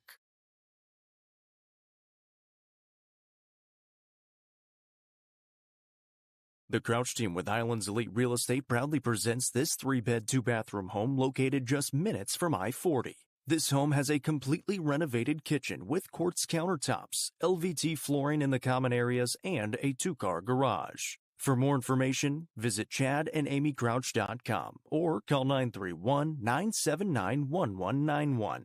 The Crouch team with Highlands Elite Real Estate is a proud sponsor of this broadcast on the UCR Media Network.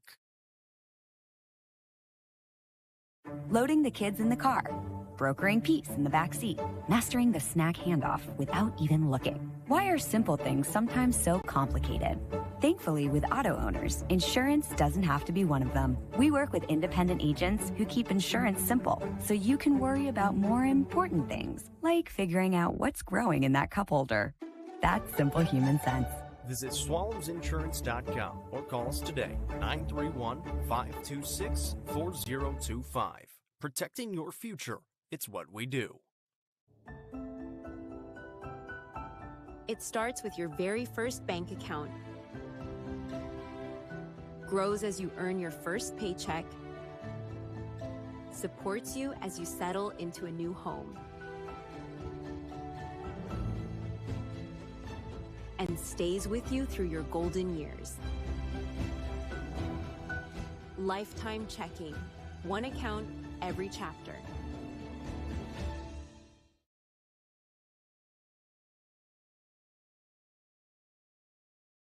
Mayberry's Furniture has been family-owned and operated since 1946 and is now serving the Upper Cumberland with locations in both Crossville and Cookville, offering the largest array of solid wood furniture and mattresses in the area. They also provide a best price guarantee and in-house service and delivery. Stop into their 15,000 square foot showroom at 1020 South Willow Avenue in Cookville to see their selection of Amish solid wood, flex steel, Tempur-Pedic, Sealy Posturepedic, and much more today. Mayberry's Furniture is proud to be the presenting sponsor of the high school football game of the week on the UCR Media Network. Amanette's Eagle Auction and Realty is proud to present an online-only auction featuring 62 acres of wooded land. This property is being offered in 2 tracts, lying on either side of Highway 127, just minutes from Lake Cumberland. You can bid on this property at eagleauctions.com or call 931-526-5335 for more information. Bidding on this online-only auction ends October 2nd at 12 noon. Amanette's Eagle Auction and Realty is a proud sponsor of this broadcast on the UCR Media Network. Citizens Bank is proud to sponsor today's game. Just like a winning team, Citizens Bank is there when you need them the most, providing financial solutions that fit your goals, whether it's building a business, buying a home, or planning for the future. You can count on us to be there every step of the way. Experience the power of partnership with Citizens Bank. Citizens Bank wants to wish good luck to Macon County today. Go Tigers. Citizens Bank, member FDIC, equal housing lender. Modern Roofing Group is an Owens Corning preferred contractor, and they're proud to bring that reputation and recognition to the Upper Cumberland. Their customer service and craftsmanship are second to none. Get comfort that your roof will stand up to the storms by calling 931-400-8788 and get an estimate on a new roof today. That's 931-400-8788. 100% financing is available. Modern Roofing Group is proud to stand behind their work with a 10-year workmanship guarantee.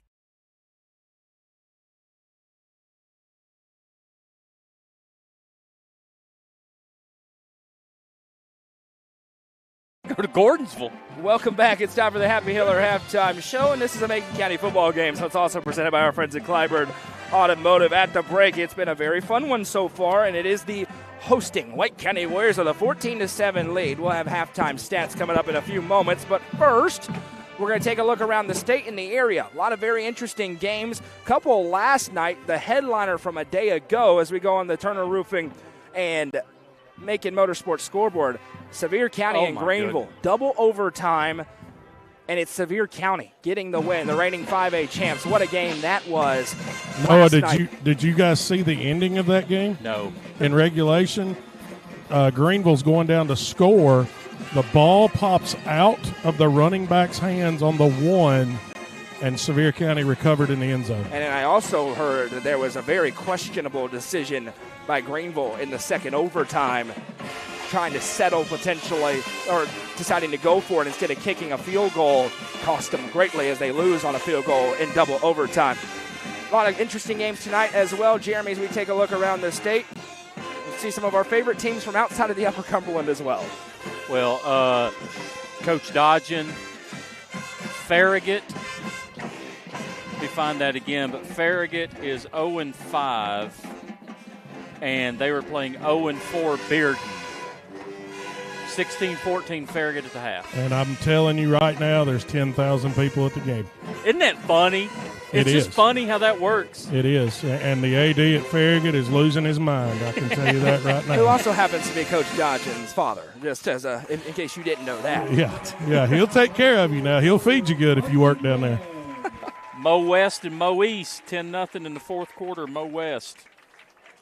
Goodness gracious, Unaka. What are we doing? Unfortunately, laid an egg, lost to Sunbright, 40-0.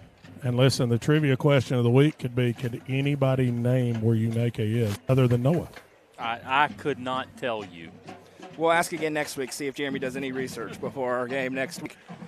Talk about terrible game. This matchup would be fun. Oak Ridge, Bradley Central, 10-7 in third quarter. Tim, were you going to say something? No, I was just looking at the play sheet here in this game. White County had 3 possessions on 1 drive. Yep. Muff punts. That'll tend to do it. That's got to be a state record. and that was started by a fumble recovery. Wow. McMinn Central in a lightning delay up on Cumberland County, 7-0. Cofield 13-0 over Oneida at the half. Powell, this would be a great matchup. Powell and Knox Central 21-14 at the half. I think our game tonight is one of the best matchups in the state, but Oakland and Blackman tonight. Tremendous matchup. Halftime, I want to play Nostradamus. Guess the halftime score. Oakland up 21-7. Tim, have you got a guess? 7-0. You already know. Oh, well, that's cheating. You looked at me. And that is cheating, you Tim. You called my name. Do I get a chance? Go ahead, Dodgen. You already know 7-0. Hey, Dodgen, that is fantastic. You really know your stuff. Thanks. Wow. He looked at me with a twinkle in his eye. I'm going home. Anderson County up on Chattanooga Prep, 21-0. Bledsoe, obviously, Jeremy, Chattanooga Prep's basketball team does not play football. I understand well, that. it's really tough, Coach. I mean, but, they're just giving everybody a chance down there, and you only get so many athletes that come into the school. Listen, so, if only I'd get 5 or 6. If I'd have went to that high school and if Nathan Gregory would have went to that high school, we'd have been the valedictorian and salutatorian. That is saying something. Here we go. Bledsoe County, Polk County, 21-7 Bledsoe at the half. Here's another guess. I wanted you to guess the score. Okay. Tim, I'm going with you first. Okay. Halftime score, and Bobby Rollins is there tonight. York and Grundy. Oh, this is a big one. Now, this is a critical game when it comes to the high school football expert predictions. A critical game. I'm first. Go ahead, Tim. My pick. Do you know before? No, I don't know. Okay, I just want to make sure. I was about to say no. Okay. I'm going to guess Grundy 17-10. Okay. Halftime score. I'm going York Institute 7-0. It is tied at 14.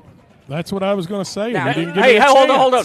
Coach Dodgen, what's your guess? Tied at 14 at the half. This guy's good.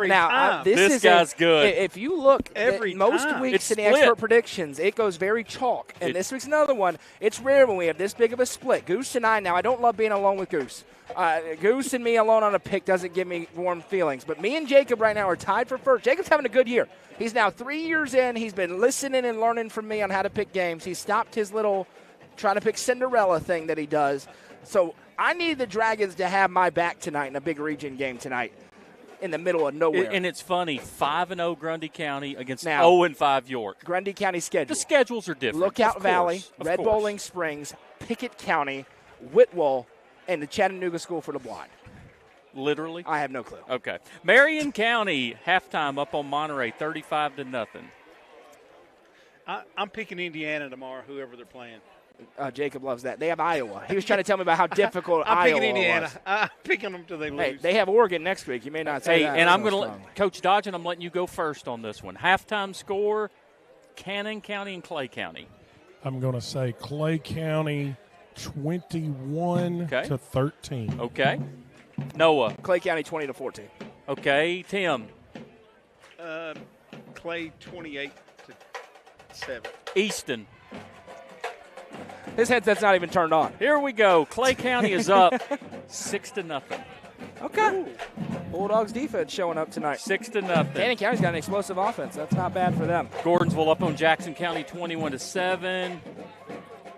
Stone Memorial and Warren County 7-0 Stone.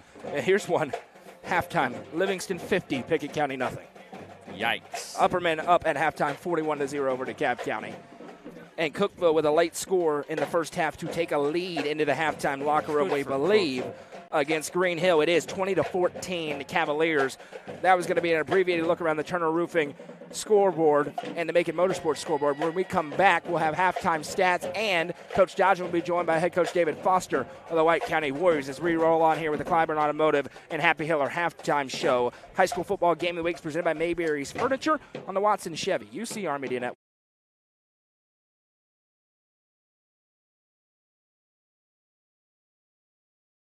The John Deere 5E is built for our way of life, and it's backed by Tri-Green Equipment's tried and true support. So stop by your local Tri-Green Equipment store to take advantage of financing as low as 0% APR this fall.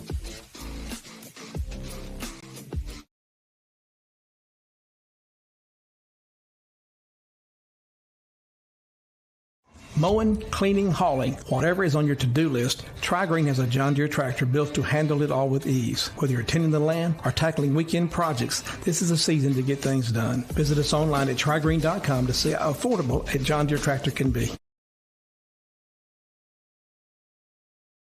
Watson Chevrolet is proud to present the area's best selection of new and pre-owned cars, trucks, and SUVs. Watson Chevy's staff of experts are ready to get you into your next vehicle with unmatched service and knowledge. Stop in at 2350 Cookeville Highway and get your vehicle serviced by their highly trained professionals. Right now, you can save money on oil changes, regular maintenance, and battery installation. And remember, don't buy till you see Jason Fye.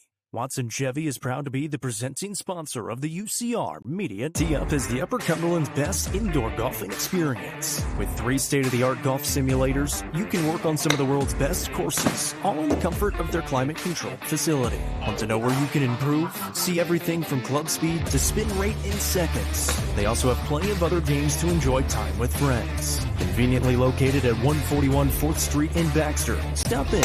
Visit them online at teeupgolfclub.com or call them at 931-559-GOLF to reserve your simulator today. Tee-Up is proud to support this broadcast on the UCR Media Network. The Quality Family, a local company supporting and caring for our local communities. The Quality Family offers services to get you back to the game. From bracing to oxygen and everything in between, we can meet your medical equipment needs with Buckeye Home Medical Equipment. If you have an in-home need for strength and conditioning, for example after a surgery or injury, Quality Home Health is available to provide individualized care while you are on the mend. For those with end-of-life diseases, Quality Hospice is available to provide nurturing care during those difficult times. Choose the Quality Family of Services for care within your community. Visit thequalityfamily.com to navigate all we have to offer you. Legacy House is right here in the heart of Smithville. It's more than a boutique, it's a family story woven into every thread. I'm Amy Allen, and I started this place with my 3 beautiful daughters. We offer timeless pieces that feel both classic and bold. From rich textured clothing to one-of-a-kind accessories. This shop has a perfect mix of heritage with a modern edge. So come on down. You'll find more than just fashion. You'll find a place where legacy and style meet. Located at 104 West Walnut Street in Smithville, stop by and see their selection Tuesday through Saturday. Legacy House is proud to be an all-inclusive sponsor of UCR. Welcome back as we continue on with the halftime show. It is 14-7. The White County Warriors lead the Macon County Tigers. Tim's got halftime stats, and then we'll be joined by David Foster. All right, here's the Clyburn Automotive halftime stats. Matthew Willie scored on a 1-yard touchdown run on the opening drive, went 71 yards, 7 plays, took 4:28 off the clock. White County came back there in the first quarter, scored on a 67-yard, 9-play drive. Looks like Cole Sims took it in for a 2-yard run. That took 4:09 off the clock.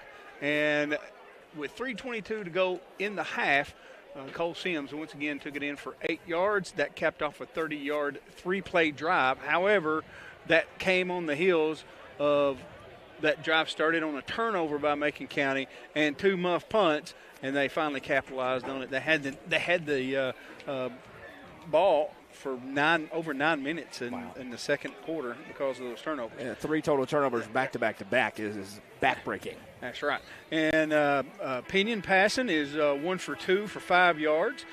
Sims has 14 carries, 79 yards, 2 touchdowns. Pinion also has 2 carries for 4 yards rushing.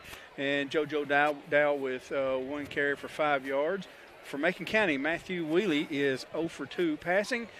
Has an interception. Also, Wheely 11 carries, 98 yards, and a touchdown.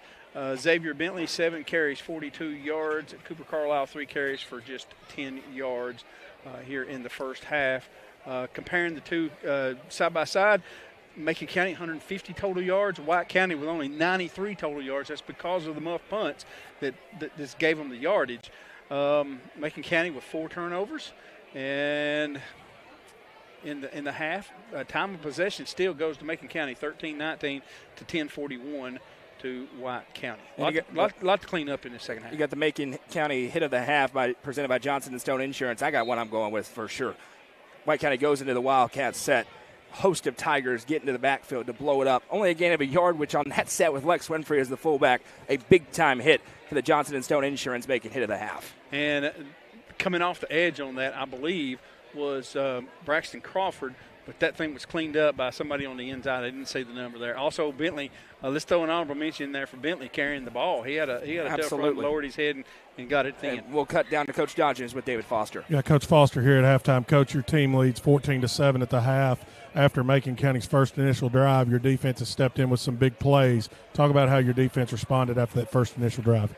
Well, we're just trying to play hard and get off blocks and make sense of some of the wild stuff that they do. You know, we got them to 4th down on the first drive and didn't get the stop. They're really difficult, and we're just trying to play technique, run to the ball, play hard. That's all we know. Coach, you talked about before the game, ball control, clock control, no big plays. Same focus in the second half? 100. We are what we are. That's what we're always going to be. Coach, good luck second half. Thank you. We are who we are. It's what he said last week after they beat Livingston. It's what he says right now. David Foster in his first season trying to get the best win of the season for Macon County, or for White County, I should say, against the reigning state champion Macon County Tigers. But, guys, complete half of football still to go. This one very much up in the air as we open up the second half. White County set to receive, but we've already seen one onside kick recovered for Macon County. Eli Gammon, always a weapon to put it somewhere. Antennas up constantly when Macon County's in the building. You'd better be head on a swivel. And if you give him a spot to kick into, a little void in there, he's going to try to find it. And he usually has been very good at that. We've seen it already once here in this game. First time I get an opportunity to tell you, she'll join us later on tonight. The Friday Night End Zone Show presented by the Real Estate Collective. A lot of games to talk about. Jacob Vincent and myself will bring you up to date with all the scores. We'll talk to coaches as well and talk a little bit about next week's games. Speaking of next week's high school football game of the week, right now where we're going to be. Where are we going? We're going to run it back next week. Pat Parker Memorial Field. The Stone Memorial Panthers travel to Lafayette to take on these Macon County Tigers. The question is, will one team be undefeated or both teams be 5-1 ahead of a humongous Region 4 4A clash. Then the week after, we know where we're going to be. But I'm not going to tell you yet. You have to wait next week to figure that out. Hallie's feeling a little under the weather tonight. Hallie Gunlock, we miss Hallie. We're obviously hoping she gets to feeling better soon. We'll see her next week in Lafayette for that big time matchup. I hope we get her back so we can kind of cut Coach Dodgen Dodgen loose. he's really cramping the style tonight down there. Listen, Jeremy. Yes, sir. Be glad you're not on live TV. Gammon on the kick it away from his own 40-yard line. Nope. Little do-si-do, and they'll angle it the opposite direction. Fielded cleanly at the 30-yard line. Returner looking to cut it up for the Warriors. What a stutter step to get free to the 35 to the 40. Big hit leveled, pushing forward to the 44-yard line. Macon County tries to get creative, but White County has great field position to open up this drive. It'll be 1st and 10 as they kicked it to Cole Sims, who does Cole Sims things. 1st and 10 Sparta. You know, we have a lot of football to play, no doubt about it, but you just feel like this defensive possession for Macon County is critical to try to set the tone. If White County goes up 21-7 here, they're going to quieten this crowd that traveled from Lafayette. One receiver each way for Tucker Pinion. The junior quarterback has the snap, turns hands off on the stretch play to Sims. Hit immediately and will be wrestled down. A host of Tigers in, but the big defensive tackle was the first one in to blow it up as Ethan Parker got through, made contact, no gain, and it'll be 2nd and 10. And if you're Macon County, I mean, obviously first play, that's exactly what you want to see. That's about as much push as we've seen so far from Macon County's defensive line, and it sounds like Coach Shoulders had a little discussion about that at the half. This Tiger defense is really good at making adjustments. And we'll see. That's been the bread and butter has been the adjustments. We'll see how long it takes to get back into the Wildcat for the Warriors. Shotgun snap, handoff to Sims up the middle. He pinballs forward. Sims on his feet at the 50 and down to the 48-yard line. A gain of 7 on the carry for Cole Sims. It's his 16th of the game already. It'll be 3rd down and 3. They'll actually give him 7 on that carry. A minute and 10 seconds into this third quarter. White County leads 14-7 here on their home field, trying to get a signature region win and get to 2-0 to match what is now clear. The Upperman Bees are going to be 2-0 in region play, up 41-0 at the half over DeKalb. Winner ties first place. Loser all of a sudden is worrying about making the playoffs because of how good this region is. Shotgun snap to Pinion, play fake, gonna throw, receivers wide open, he makes the catch to the 40, 35, 30 and down. Tucker Pinion finds his man Eli Smith on the edge. A big gain all the way down to the 25. It's a Gary Maxwell Insurance and Turner Roofing first down. Great play called there by White County. I mean, Macon has 8 in the box. Like Tim mentioned earlier, we had a 3 down lineman, but man, we had 3, 4 linebackers creep up in the gaps, and Pinion just hits him on the slant. Tucker Pinion found Eli Smith, who's really coming into his own on both sides of the football. Leads him in interceptions. Gets a big catch there. From the 25-yard line, we got a whistle and a stoppage. Delay. It's still 10 on the play clock. I wonder, unless defense has 12 got on the 12. field. There may be 12 on the field in formation. We'll wait and see. 1, yeah, 2, it'll be a 3, legal substitution 4, 5, against 6, defense. 7, 8, 9, 10, 11, 12. There are 12 Tigers standing on the field right now. 1, 2, 3, 4, 5, 6, 7, 8, 9, 10. Yep. 5 yards. It will be a 5-yard penalty. And they had Matthew Wheely out there on the field. They do not want him to go both ways, but in a region game of this importance, he may be having to go both ways sometimes. You got to remember, he was an all-state linebacker last year for this Tiger branch, and now he's over on offense. When we talked about all the ins and outs of the newcomers in, we said Matthew Wheely goes to quarterback, takes him off the field on defense. He's off the field on this play, but see if they lean into him to try and stop the run. White County with a chance to get a gigantic 2-score lead. Pistol set, 2 to the right, 1 to the left. Right on the edge of the red zone. Pinion calls for and has the snap. Turns and hands to Sims. Up the middle, Sims going to get hit and wrestled down from behind. A nice job by Dawson Whittemore. But it was 1st and 5, so now it's 2nd and 4. We've not seen Whittemore in on that defensive line either, and he is the strongest player on this Macon County team. Both guys listed as offensive starters on this depth chart, but that's changing. All of a sudden, you don't want people to go 2 ways. Kyle Shoulders has said that. You got to get your best 11 on the field, though, if you're the Tigers. Tim, you mentioned how many players are in the 1,000-pound club on this team? 11. Oh, my goodness. And 6 more within 20 pounds. Shotgun set, 3 receivers there. Pinion takes the snap, hands to Sims again. Stutter steps, carrying defenders forward. Gain of a couple of more to be 3rd down and 2. And certainly White County has 2 downs to get this with 8:44 to go.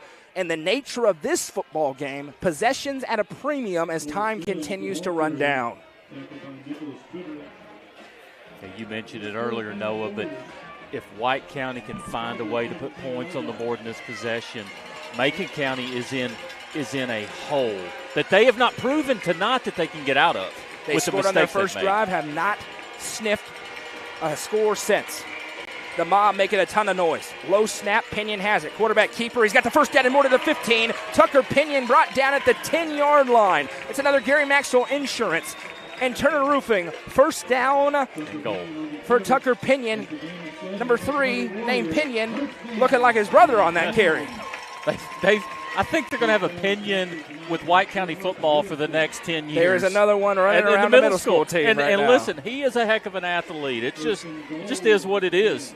And Tucker, he's a different player from Tripp, but he is becoming the perfect quarterback for what this White County team needs. Much like we talk about what Matthew Wheely does, they're not your tradition. They're not the Noah Potters or Bronston Chaffins, but they do what they need to do for their team. The middle school one, I believe, is Tate. He is.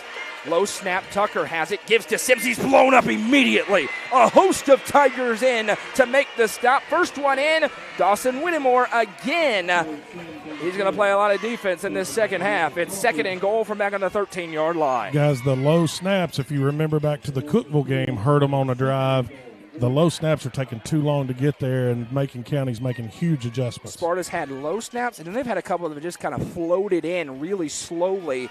It slows down the play development, to your point, Coach. This drive's already taken 5 minutes off the clock with time ticking away. And now, Lex Winfrey back in at the fullback spot on the left of Pinion. They scored on this formation earlier. They've run one play from it. This time, Pinion's going to throw. Jump ball, nearly intercepted, and it went right through his hands on the outside. Anthony Johnson, the junior. And that time, Bryson Hogg was blocking, and Pinion threw it up on a little jump ball. That could have been a pick and maybe a pick 6. Instead, it's 3rd and goal. And this is where special teams come into play. Because if you don't get significant yardage, you're probably going to see Noah Skeeth come on and try and stretch this to a 10-point lead. Johnson there with perfect coverage, just cutting the receiver off. Even if the receiver knew the ball was coming, he just could have never gotten to it with the position that Johnson had. Staying with Winfrey in the backfield, Sims behind Pinion. Pinion has the snap, turns and hands to Sims. So it's a race to the outside. Stutter steps at the 15. Stiff arm, he's wrestled down at the 10. Got to the right hash. And you imagine this is Noah Skeeth time for a 27-yard attempt. And it will be Skeeth, the senior on. And this is a gigantic attempt as this drive has taken nearly half the quarter off the clock. And let's remember, Macon County is just really good at special teams. Coach Shoulders practices blocks and punt returns a lot. Skeeth from the right hash on the 10-yard line, a 27-yard attempt. Snap, hold, kick, it's low, it's spinning, but it's good. Noah Skeeth, they don't ask how, they ask how many. And that's 3 on the board for Sparta and a big score there to make it 17-7. If the bottom goalpost was much higher, that would not have been good. It was almost like a knuckleball through the goalpost. That ball was spinning sideways, but it made it through. We'll hear a word from the presenting sponsor of our entire media network and come back with a big drive for Macon County. Don't go anywhere. Watson Chevrolet is proud to present the area's best selection of new and pre-owned cars, trucks, and SUVs. Watson Chevy's staff of experts are ready to get you into your next vehicle with unmatched service and knowledge. Stop in at 2350 Cookeville Highway and get your vehicle serviced by their highly trained professionals. Right now, you can save money on oil changes, regular maintenance, and battery installation. And remember, don't buy till you see Jason Fye. Watson Chevy is proud to be the presenting sponsor of the UCR Media Network. Noah Skeeth's 27-yard kick makes it a 17-7 lead for the White County Warriors here in the high school football game of the week, presented by Mayberry's Furniture. Macon County football is presented by Macon Bacon Trust Company. Skeeth on to kick this one away, and we'll see what they decide to do. It's been all squibs so far, trying to keep it away from the dangerous return men back deep for Macon.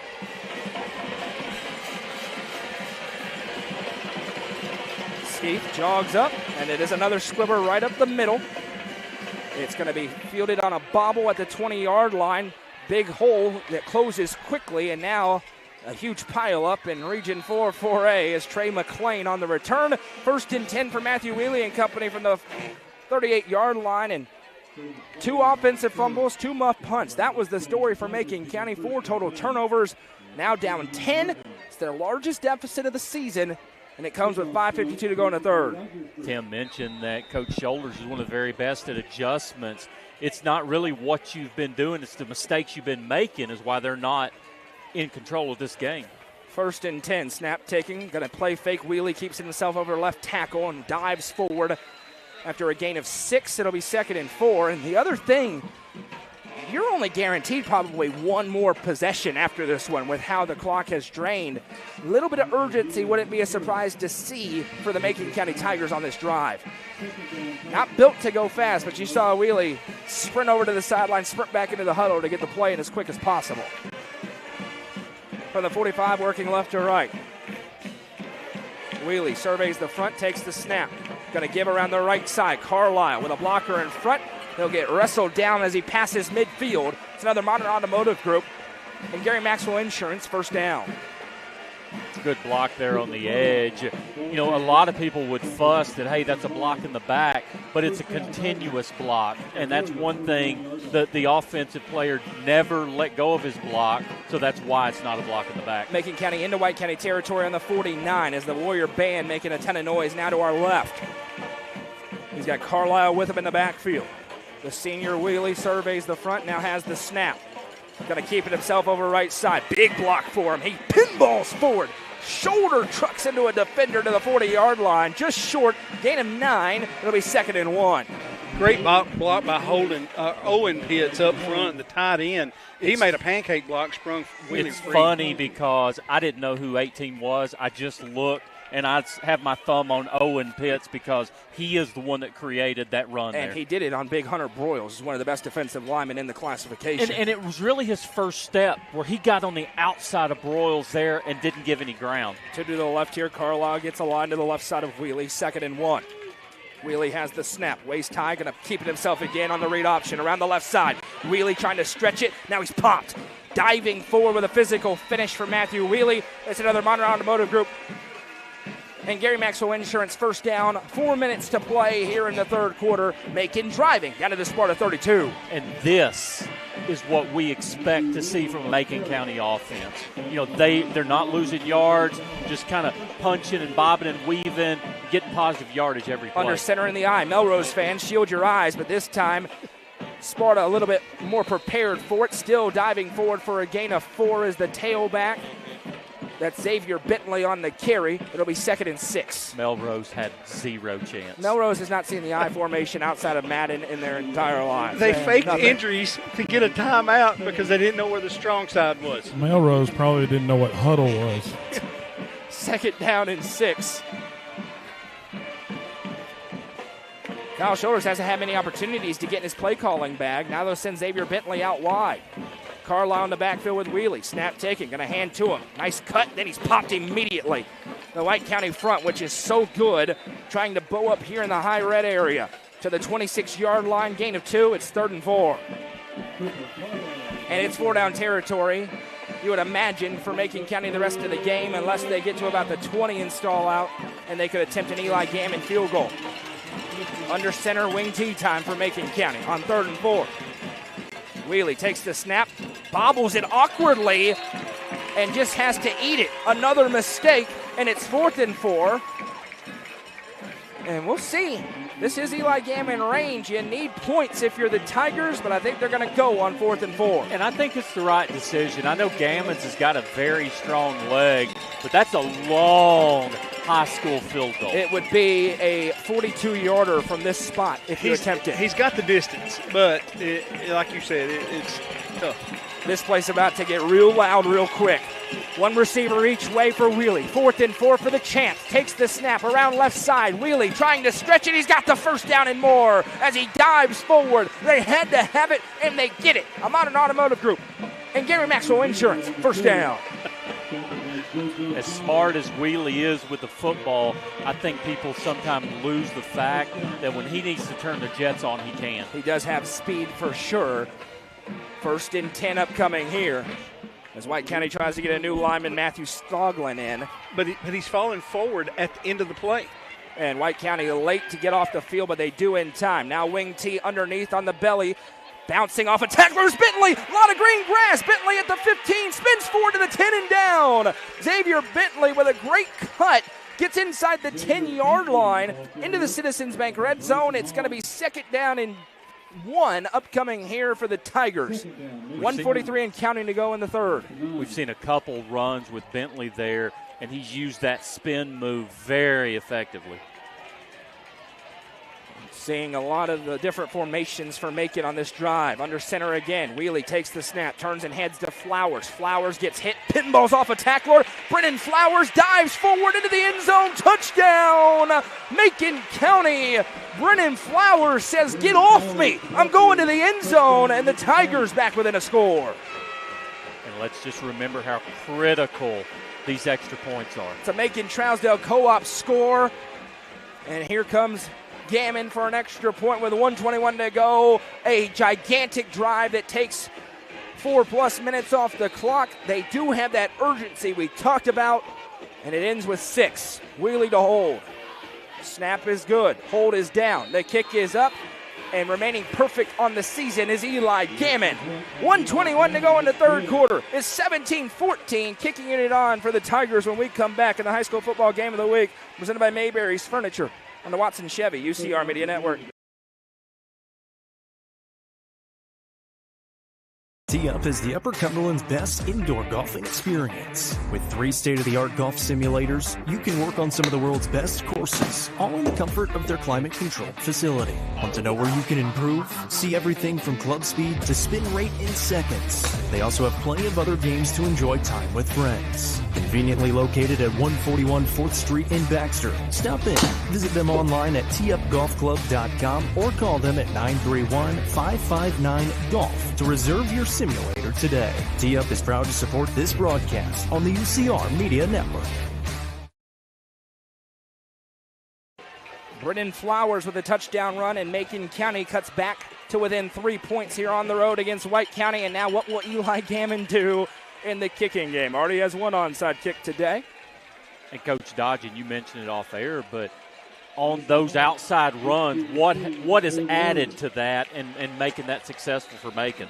Their receivers are they're blocking, and it's been the best group of blocking receivers we've seen all year. Gammon jogs up, little pooch kick again, and this one's coming back as one of the Tigers was ahead, so an illegal procedure kills it immediately. It'll be 5 yards, and they'll have to re-kick.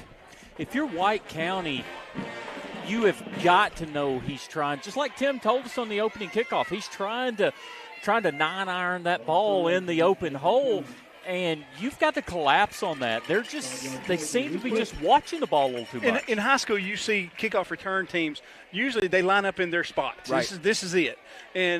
But Eli Gammon does such a good job. If you leave a spot empty, he's going to just punch it right down in there, and he's done it time and time again all year. On the Macon Motorsports and Turner Roofing scoreboard, it is still 20-14 Cookeville with the lead. Middle 3rd quarter over Green Hill, and the Cavs just got a punt from Green Hill. That's live right now over on UCR 4.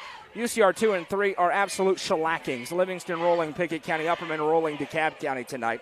Well, we got 2 dandies. 2 one-score games in the 3rd quarter on the Watson Chevy UCR Media Network.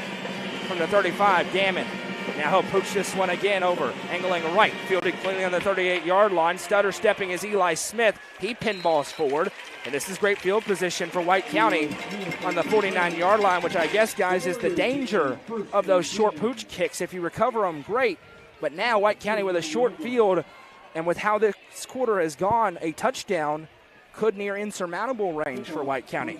Yeah, if White County can run half of the fourth quarter off and get points. Macon, although they're explosive, they're not built to get 30 and 40 yard chunks when you know they have to. Two to the right, one to the left here for Tucker Pinion. The mob trying to make their presence felt. Macon shows pressure. They're bringing it. Snap taken. Handoff to Sims, and they get through on the run blitz. Gain of just a yard as he spun down. It'll be 2nd and 9 as we go under 1 minute to play here in the third quarter. Goodrich getting up off the bottom of the pile. You talk about adjustments, guys, early with Kyle Shoulders. They've obviously made some adjustments going to the 4 down linemen and 3 linebackers there to try to get in those gaps quicker. Coach Dodger will be a part of the Weichert Realtors and Green Automotive post-game show. He's going to talk to the Nelson Trophy and Screen Printing Player of the Game and the winning coach. The player's going to get to wear the UCR chain. And we have no idea who that's so up in the air right now. Pistol set here for Pena. He has the snap. Little early movement. I wondered if they saw it. They certainly did. A couple of Warriors jumped. And again, train horns, band, yelling, both sides. And it's a road game, but the mob, I think, gets another assist on a pre-snap penalty for White County. And I think that's probably more late snap on the center. I think he's just a hair late there. Well, and they do that. I mentioned that clap for it a couple times, then they wait to try and keep the defense off balance. But naturally, you hear that clap, and you're on the line. You're thinking, I'm about to go, and then you go too early. 2nd and 14 after a big penalty. White County does have to snap this one more time. It's very close between the play clock and the game clock. Pinion has another low snap. Gives to Sims up the middle. Breaks a couple of arm tackles, and Cole Sims gets free for the first time in a while. It'll be a gain of about 8. And when we come back, we will have a pivotal 3rd down and 7. What do we Ladies and gentlemen, get your popcorn ready. After 3, it's White County 17, Macon County 14. Region supremacy on the line tonight. It's the high school football game of the week, presented by Macon Bacon Trust Company and Mayberry's Furniture on the Watson Chevy UCR Media Network. Legacy House is right here in the heart of Smithville. It's more than a boutique. It's a family story woven into every thread. I'm Amy Allen, and I started this place with my 3 beautiful daughters. We offer timeless pieces that feel both classic and bold. From rich textured clothing to one-of-a-kind accessories. This shop has a perfect mix of heritage with a modern edge. So come on down. You'll find more than just fashion. You'll find a place where legacy and style meet. Located at 104 West Walnut Street in Smithville. Stop by and see their selection Tuesday through Saturday. Legacy House is proud to be an all-inclusive sponsor of UCR. Livingston Regional Hospital is Livingston's hometown hospital. Located at 315 Oak Street, Livingston Regional Hospital provides compassionate quality care for all patients from local people you can trust, so you can count on them to treat you like family. Their excellent staff offers years of experience and training to meet the needs of all patients. They understand the importance of providing care in a professional and comforting manner. They're proud to partner with Livingston Academy Athletics through the LRH Sports Medicine team. Livingston Regional Hospital is a proud sponsor of this broadcast. We told you it was going to be a great game. It has been. White County leads 17-14. They've got the ball. It's a 3rd and 5 from the Macon 46. I'm Noah McKay. That's Jeremy Tollison. The voice of the Tigers, Tim Case, Coach Michael Dodgen, the lovely Madison McKay, all here for UCR. We are in the Nelson Trophy and Screen Printing broadcast booth. Low snap again. Tucker Pinion has it. Gives to Cole Sims up the middle. He's got the 1st down and more. Cole Sims gets through a host of Tigers on a gain of 8. He only needed 5, and it is a Gary Maxwell Insurance and Turner Roofing 1st down. And what's probably just as important there, each 1st down, it's about 2 minutes and 15, 2 minutes and 30 seconds extra you get a run off the clock. 1st down and 10, and Tucker Pinion comes all the way over to get the play call. He's back into the huddle with 16 on the clock.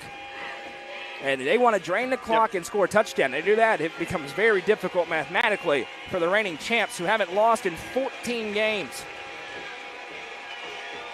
Pinion takes the snap, play fake, goes over right side, jukes upfield. Tucker Pinion with a nice move. He gets down to the 30. It's a gain of 8. Elsewhere, we've got a timeout. Cookville's about to attempt a 34-yard attempt late in the third quarter to try to take a 2-score lead on the Green Hill Hawks. If Cookville wins that game, they could win the region with Gallatin having lost their starting quarterback a week ago. And we sit here, honestly, a week or two ago thought that Cookville could be dead in the water. Could go 0-10. And good for Cookville to figure this out, and a little desperation. They may have figured this thing out. We've got the universal sign for cramping for one of the Warriors as he's getting stretched out by Brent Ryan, who is just an incredible athletic trainer. He was trying to get off the field, and as far as he made it. He tried. The Puckered Shrimp is your one-stop shop for fresh and delicious seafood with options including Dungeness crab and lobster, easy peel shrimp, sausage, potatoes, and more. The Puckered Shrimp has whatever you need to satisfy your seafood cravings. This Saturday, they'll be in Baxter from 10 to 4 at the Baxter Harvest Fall Festival in downtown. We appreciate their sponsorship. Mention the presenting sponsor of the high school football game of the week, Mayberry's Furniture, half-off sale. What are you waiting for? I don't care where you are in the Upper Cumberland or beyond. If you're on the kind of eastern side, you can go to the store in Crossville. It's the same exact sale. If you're on the west side, you can go to their 15,000 square foot showroom in Cookville. They have in-home installation right there in the store. They'll take care of you. Half off. What are you waiting for? Go get a brand new couch. Go get a brand new bedroom set. Go get double what you would get because it's half off. And tell them that we sent you at UCR. And Macon County Tiger football all season long is presented by our friends at Macon Bank and Trust Company, your hometown bank of choice. We so appreciate their sponsorship as well. For all your banking needs up in the northern part of the Upper Cumberland and beyond, branches all across the state, check out Macon Bank and Trust Company. The injured Warrior, it's cramping certainly. Hopping off is Carter Rich, the senior. 2nd and 2 here, 11-12 to go in the third quarter, guys. And this is bow-up time for the Tigers as White County tries to stretch it back to a 10-point lead. And like we mentioned, and continue to try to milk the clock. No question about it. Guys, this is a huge drive right here.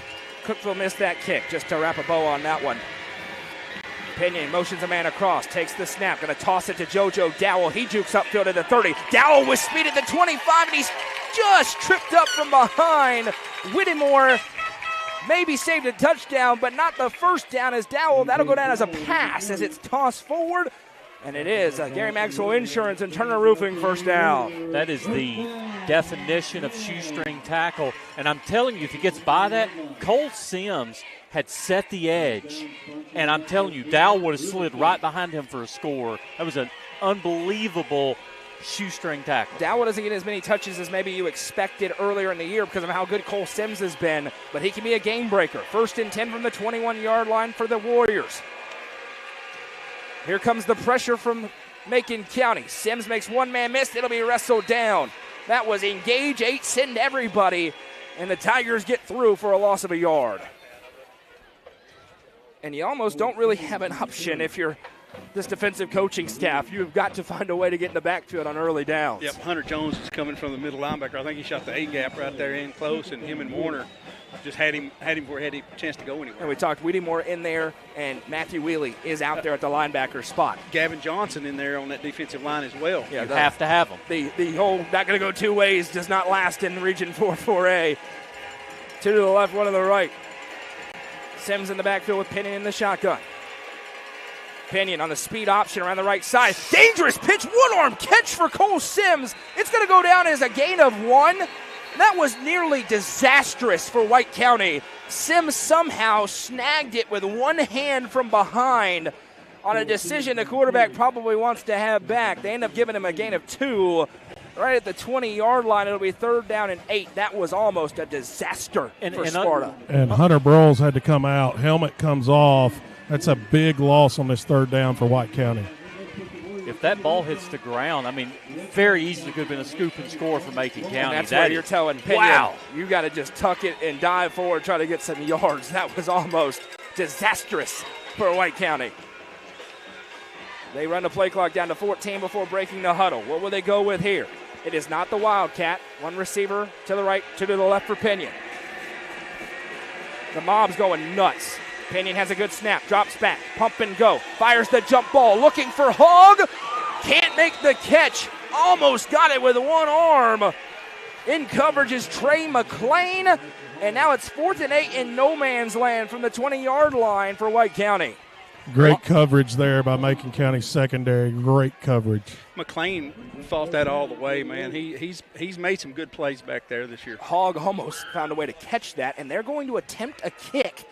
Big choice here to try and stretch to a 6-point lead from the 19-yard line. This is a 36-yard attempt for Noah Skeeth, who just made one earlier from 27. Snap is good. The hold is down. The kick has plenty of leg, and it is good.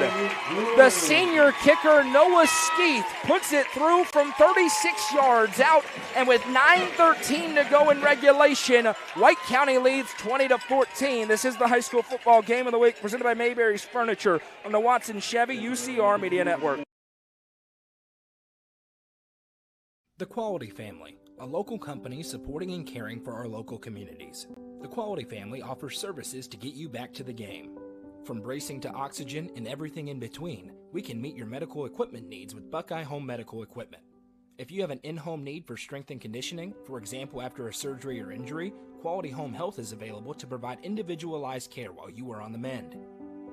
For those with end-of-life diseases, Quality Hospice is available to provide nurturing care during those difficult times. Choose the Quality Family of services for care within your community. Visit thequalityfamily.com to navigate all we have to offer you. Welcome back. Noah Skeeth with his second field goal of the game. We talked about special teams early. They'd play a big role. They certainly have. 20-14. 9:13 to go. Macon will have the football and an opportunity to run their normal offense, guys. They just had a great drive, their best since the opening drive of the game. White County trying to hang on in another close game. It's been all close games besides one. White County blew out York. Everything else has been within 2 scores. Last week couldn't get any closer. 1-point win at the buzzer nearly for them in Livingston. But if you're Macon County, you have to get points on this drive. This is not you can't come home empty on this drive right here. Score update on the Turner Roofing and Macon Motorsports scoreboard. Green Hill 21, Cookeville 20.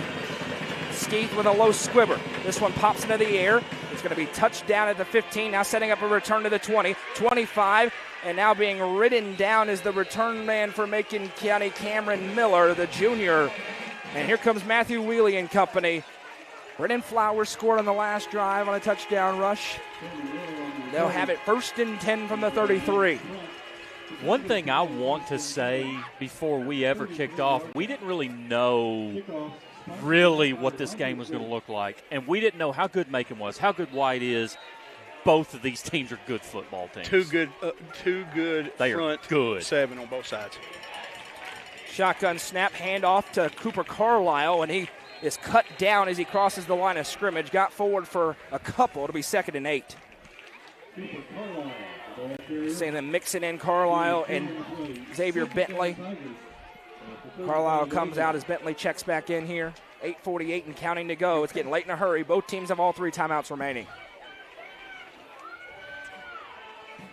And now the Tigers, who had that sense of urgency on the last drive, they don't have to have it here. Down just 1 score. First time they've had possession in a 1-score game in the second half. They've been chasing the whole time. 2nd and 8. Motion man across. Snap taken. Gonna toss the jet sweep. Hogg gets away from him in the backfield, and then he'll be wrestled down there. Cameron Miller couldn't get to the edge because Cole Sims says, "You're coming with me." Bryson Hogg had a hand on him in the backfield. He got away from him before Cole Sims shot through to make the tackle for a loss of 2. We are watching Cole Sims become a legend for White County. I'm just telling you, he is, and still have a few more years with him. Just a junior. I'm telling you, he is becoming a legend for White County right before your eyes. 3rd and 10 here, pivotal moment. 7:50 and counting to go in regulation. Wheely takes the snap, carrying around right side, hitting the backfield and sacked.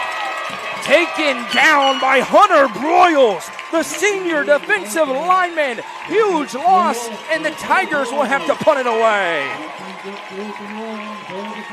And the problem is somebody got turned loose.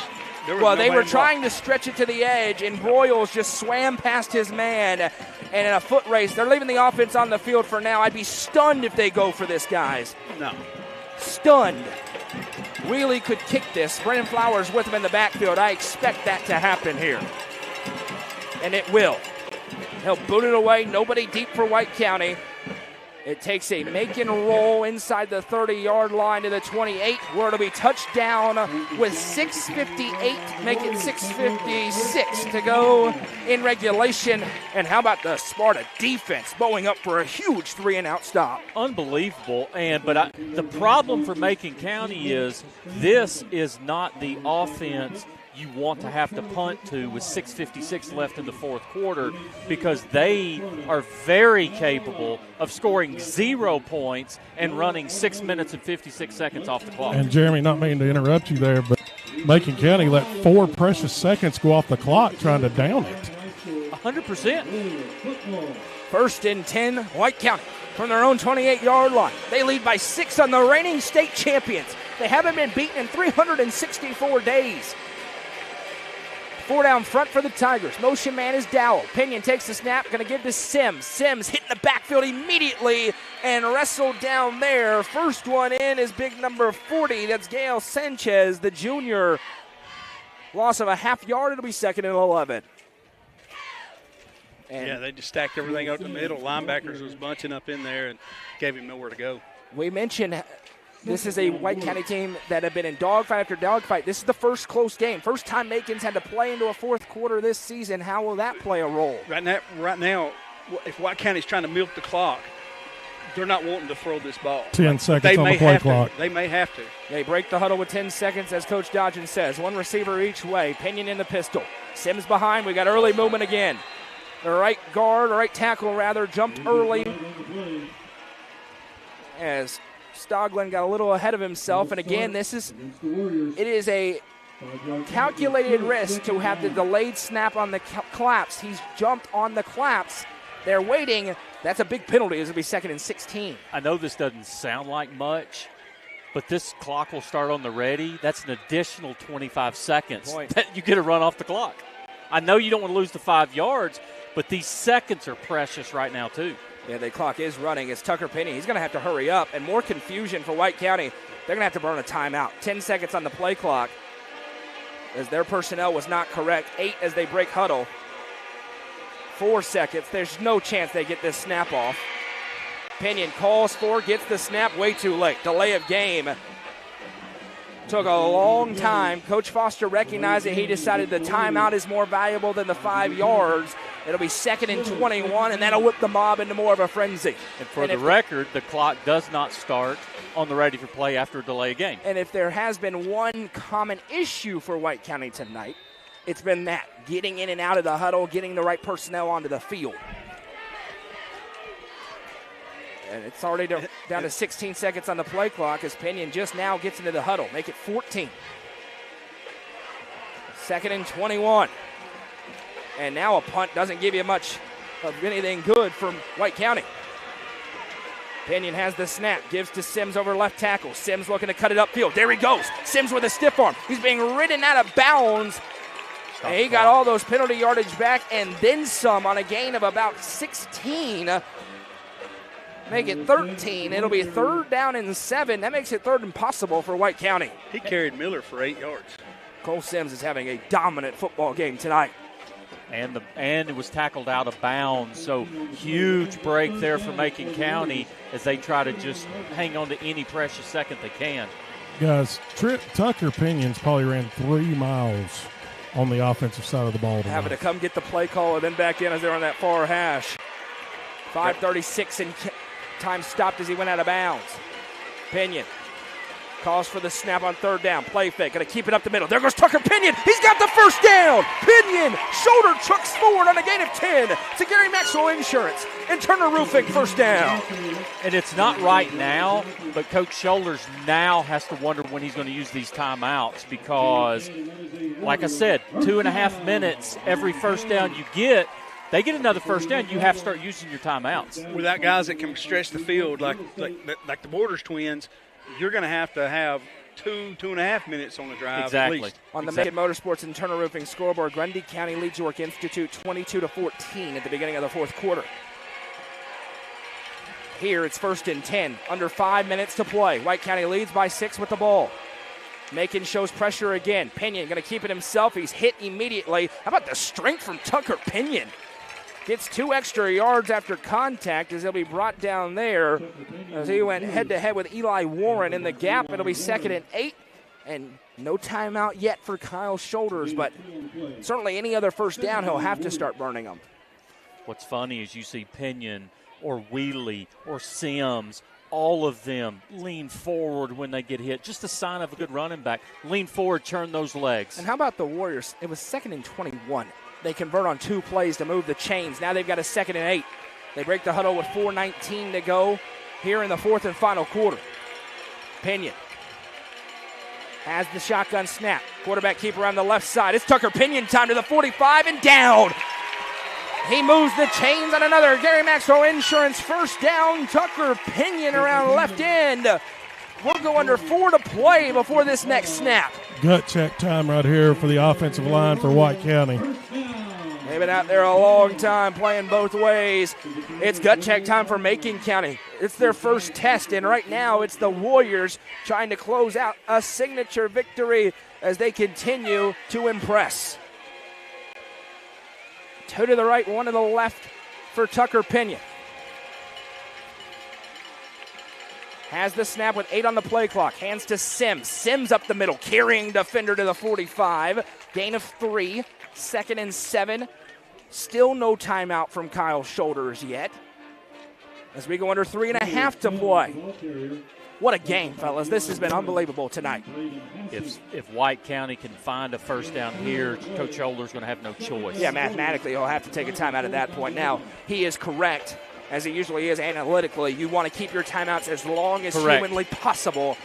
But mathematically, he'll have to burn them after this next first down if Sparta gets it. Trips to the right for the Warriors. And now Tucker Pinion's looking at that play clock that's at 5. Has the snap, gives to Sims again. Sims bounces upfield, now cuts up at the 45, and it'll be brought down after a gain of 3 more. 3rd down and 4 here for Sparta. 2:45 and ticking to go. And if they don't get the first down, what will the decision be for David Foster inside the 45-yard line? 3rd and 4 as they break the huddle with 2.5 and counting to play. 2 to the right, 1 to the left. Sims now shifts to the right hip of Tucker Pinion, who has the snap. He's keeping it around right side. Tries to cut upfield at the 40, and now he's blasted out of bounds. That stops the clock. Gigantic there as he gets pushed out. It is 4th down and a yard, and it will not be a decision. Make it 4th and 2. They're going to go for it here with 2:15 to go, but that's a free timeout for Macon County. And another thing I noticed there, too, is White County snapped the ball with 11 seconds still on the play clock. So just a play that you wish you could have ran a little differently. And they just brought in another offensive lineman here for a jumbo package. Here we go. Double jumbo. 4th and 2. They're going to have to burn a timeout here, and they do. They want to get the right play call in. Fellas, this is the game. Now, Macon can still stop it 3 times, but if White County gets this first down, they're going to be able to drain this clock well inside of a minute. If Macon gets a stop, batten down the hatches. All bets are off here. And Jeremy, I know you're going to fall out of your seat right here. The White County people over here wanted a late hit, but you kind of agree with the call right there because the guy was going full speed, wet grass. Kind of just let it go right there. So what I need you to say, the officials handled that very well, and they were correct. I just want to hear it. Yes, and I hope Kim Melton's listening. 4th down and 2 from the 40-yard line in Macon County territory. 2 Noah Skeeth field goals, the difference in this game right now. Each team has 2 offensive touchdowns. It's been back and forth throughout. Don't forget, we got the Riker Realtors and Green Automotive postgame show. Coach Dodge going to talk to the winning coach in the Nelson Trophy and screen printing player of the game. Which we have no idea who it's going to be. We will have a lot to talk about, but first it's a 4th and 2. White County now with 2 timeouts. Lex Winfrey at fullback. Lex Winfrey at fullback right here. Wildcat set with Cole Sims at quarterback. Lex Winfrey at fullback beside him. Sims has the snap. Gives to Winfrey. Hit in the backfield. Breaks 1 tackle. Still on his feet. Then he's crushed. Ball comes out. It's loose. Who has it at the bottom of that pile? No signal yet. Macon County has the football. What a play! Winfrey got hit in the backfield, stayed on his feet, got forward, got crushed. Ball came out, and now the Tigers, with all 3 timeouts remaining, have 2:07 to try and steal a victory tonight here at Warrior Stadium. Obviously, hindsight's 20/20. However, in a crucial 4th down situation, I just feel like you keep the ball in Sims or Pinion's hands with that experience. What kind of magic does Macon County have in them? The defending champs have it 1st and 10 on their 32. Matthew Wheely in the gun. Has the snap. Going to keep it himself. He's hit in the backfield and brought down immediately. They broke it for a long run on the first drive. That time, the Warriors are ready for it, and the first one into the backfield is Carter Rich. Yeah, he came up and looked like he was taking the handoff, man, and then he turned him loose and grabbed Wheelie real fast. It was a good play. Loss of 2, 2nd and 12. Now, because of that timeout management, the Tigers have all 3 remaining. They'll have to burn it at some point. They're running out of time. 1:38 to go. Ticking away. This Sparta defense trying to seal another dramatic victory. They're going wing T. Why not? It's Region 4-4A, baby. Wheelie under center. Takes the snap, turns, play fake, looking to throw, dropping back, fires, hit as he throws, jump ball, tipped and incomplete. It went right through the hands of Kavanaugh, who wanted his 2nd pick. Then it tipped off of Xavier Bentley, who was open for a while, but it took a while for Wheelie to get to him, and now it's 3rd and 12. It could have been a pick 6 or it could have been a reception. Both guys had their opportunity. It's unbelievable. This game, just the ebbs and flows of this game. Macon County needed a shot play, so they go under center in the wing T. Of course, that's what you do. 3rd and 12 here. It's been 364 days since Macon County lost. It was in this building, though. White County wants a repeat of history. Still under center is Matthew Wheelie on 3rd and 12. Has the snap, turns, play fake, dropping back, pressure, steps up, fires deep, way overthrown. Dowell almost had a pick. Now, I'll tell you, this is a little bit of brilliance by Kyle Shoulders. It's 4th and 12. He still has all 3 timeouts, so it's not officially 4th in the game yet.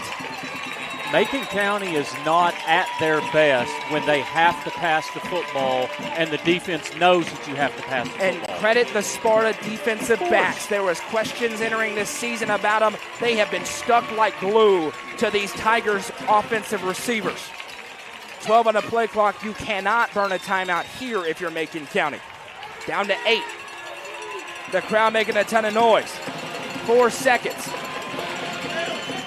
They have a late runner off the field, and they're going to take the 5-yard penalty. Substitution? It's indeed illegal substitution. They had too many men on the field. It's chaos. The White County sideline thought there was a timeout. There's not.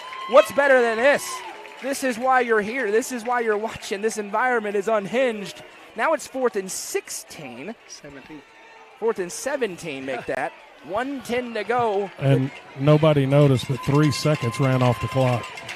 And the Tigers do have, now this changes things. Timeout called. That is a 40-second timeout. I mean, that cost you 40 seconds. It is a timeout call by Macon County, and I'll just say it this way. Now, if they don't convert, this game's going to be over. Yeah. The maximum they can have is about 20 seconds to go if they get it back. So now you have to get it if you're Macon County. And this Sparta defense has been so good on the back end. They already have a pick. They forced a ton of turnovers. They need one more stop, and this place is going to turn into a madhouse if they get it. Hey, Tim, help us hear what you think Macon could come out with. Is it some kind of trick play, or is it, hey, we want ISO down one of the sidelines and try to let my best player make a play? A screen from the outside, something coming across the middle. Okay. What's either number 4, Eli Warren, if he gets in, if he's in the set, but if not, Cam Miller. One of those guys, he's a faster guy coming across the middle. So you think somebody at X or Z that's going to come inside, catch something across the middle. Have a floods down the edges and somebody coming across the middle. This game has been sensational. There's been a lot of ebbs and flows. We're going to talk about all of it post-game, and then, of course, on the Friday Night End Zone show presented by the Real Estate Collective. That's going to be must-see tonight, I can promise you that. 4th and 17 upcoming here. If White County can hang on, I have picked my player of the game. Well, I would hope so. I already know who it is. I know who it's going to be, too. Okay. Should be. Well, we may be different. All right. Wheelie in the gun. Bentley on his right. Two to the right. Snap taken. They're bringing pressure. Wheelie runs away. Hit the backfield. Still on his feet. Throws on the run. Incomplete. It was dropped. Trey McClain had it and went through his hands. And with 1:04 to go, the Warriors on the doorstep of knocking off the defending state champions. It is amazing on multiple pass plays. It has been inches or fingers on the football. Either team can catch it, and they've hit the ground. And if he catches that, he's running into the end zone right now. And we're kicking an extra point. It was behind everybody, and instead it goes through his hands. It was a great play by Wheelie. First time we've seen a free runner for Macon County, and it falls incomplete. He had Green in front of him. And now 1 first down ends it with 1:04 to go and just 2 timeouts left for the Tigers. 1st and 10. They're also right on the doorstep of field goal range if they wanted it on the 27. And now a timeout going to be called here by David Foster. Good timeout. You want to make sure what you think Macon has the clock's running. They need to make sure they reset that. But you want to make sure you know kind of what front that Macon's trying to throw at you so you know how to block that up. You want 1 first down, and you want a party tonight in Sparta. And the clock ran all the way down to 52.7. They'll get it back up where it should be, which is what it is on the screen at 1:04. 1st and 10 here for White County. It was gut check early, guys. Touchdown, then an onside kick recovered. They forced a 3-and-out. Their defense has been just as good as it's been every single week this season. They've got a couple of key kicks. 1st and 10 here for Sparta. I know the conversation right now in that huddle is ball security. Macon County going to be ripping aggressively to try and get that football out. It's balls. Go ahead, Tim. Go ahead. You know, both of these teams come in here knowing what's at stake, and it's been that type of. It's been a great football game. I know Macon right now, behind the sticks, but man, it's been a great game. It's ball security, and I also think do not fight for extra yards. Right. Just go down. 1st and 10 pistol set here for Pena. Has the snap, turns hands to Sims. Sims with 2 hands on the football. There's the pile up. It's still moving. They're letting it go. Time is ticking away. It's still moving. They're letting it go. No whistle yet. This is huge. Now there's the whistle and the stoppage. And 10 extra seconds went off the clock in the pile up. And now White County needs 14 seconds worth of offensive plays, and they can run the clock out as Kyle Shoulders will burn his second timeout. And Noah, you and I saw this last week, and the Macon County crowd may be upset about that, but if that pile is inching forward, you just got to let it play out. And it's unfortunate for Macon County, but an official – they just sit there and they have to watch the pile. If it's inching forward, you got to let it go until they stop it. Score update on the Macon Motorsports scoreboard. It sure looks like Green Hill's about to win tonight. Just over 2 minutes to go. They lead 28-20, and they're deep in the red zone against Cookeville. So the Cavs hanging tough, but it looks like Green Hill's going to get out of there with a victory here. It looks like White County's on the doorstep of getting out of here with a victory with 54.5 seconds to go, and this will be a monumental win for White County. They got a huge win over Tullahoma. That got everybody's attention. Then they go into Livingston and win that dramatic one. This one, they should be ranked statewide if they win this game tonight. Absolutely, and you got to think the winner of this game is in the driver's seat to host the first round game. You knew that. Yep. And both teams obviously still have a meeting with Stowe Memorial. Both teams have a meeting with Upperman. Those are 2 gigantic games, and in this region, a lot of it's going to be matchup based. That's right. This has been a great matchup tonight on 2nd down and 6. Here we go. 54.5 seconds to go in the ball game. Sims stays behind Tucker Pinion. Pistol snap, turning hand. Sims up the middle. He's hit hard and dropped immediately. Timeout called. They lose an extra second. It's 48.6 to go. And here's another thing you can do if you're White County. Run around with a football for 8 seconds and slide, and you can run the clock out. We'll see if they try to do that here. You can run straight back and slide into the ground and run the clock as long as you get under 40 seconds. Ooh, I love chaos scary. like that. That would be so fun to watch. That timeout that Macon County had to use on the offensive side of the ball comes in big right here. It does indeed, as we spoke about. And don't forget, Coach Dodgen just moments away from me, joined by the winning coach and the Nelson Trophy and Screen Printing Player of the Game in the UCR chain. 3rd down and 4 here. You also, if you're White County, could just get a first down in the football game. Kick a field goal. It's done. And you do, but you want to be careful because we talked about how good Macon County is at special teams. You're going to see a run here. They get the first down, the party starts. If they don't, we'll see the clock. It's going to be close at the end of a normal play. And then you can probably take a snap and sit on it for a couple of seconds and end the game that way. Lots of different ways to go about this if you're David Foster. The question is, what does he want to do? These cheerleaders are fired up. And they should be. Principal Greg Wilson down there firing them up as well. Pistol set here. Tucker Pinion, the quarterback. Sims behind him. 3rd and 4. Has the snap. Gives to Sims. Up the middle. Cole Sims. There's a big pile up. It's taken down. 43 seconds. 42. There is a 1 second difference between the play clock and the game clock in a 20-14 ball game on 4th and 1. And you know, they're going to take a snap, run it back, take a knee. Ball game. It's going to be ball game. Yeah, you only get an untimed down on a penalty. You don't get it on a change of possession, obviously. 4th down and 1 here. And they can run it. They can run it all the way down and take a delay of game.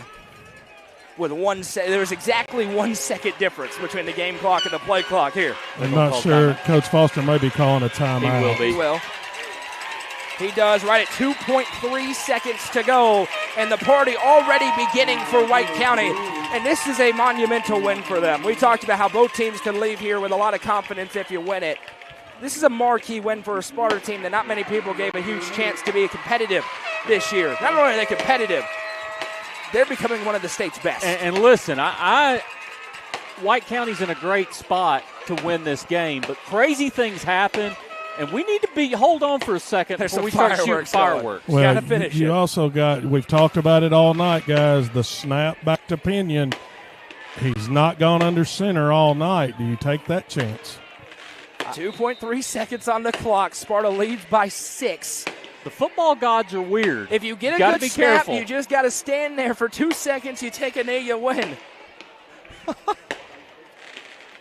It doesn't get much closer than this.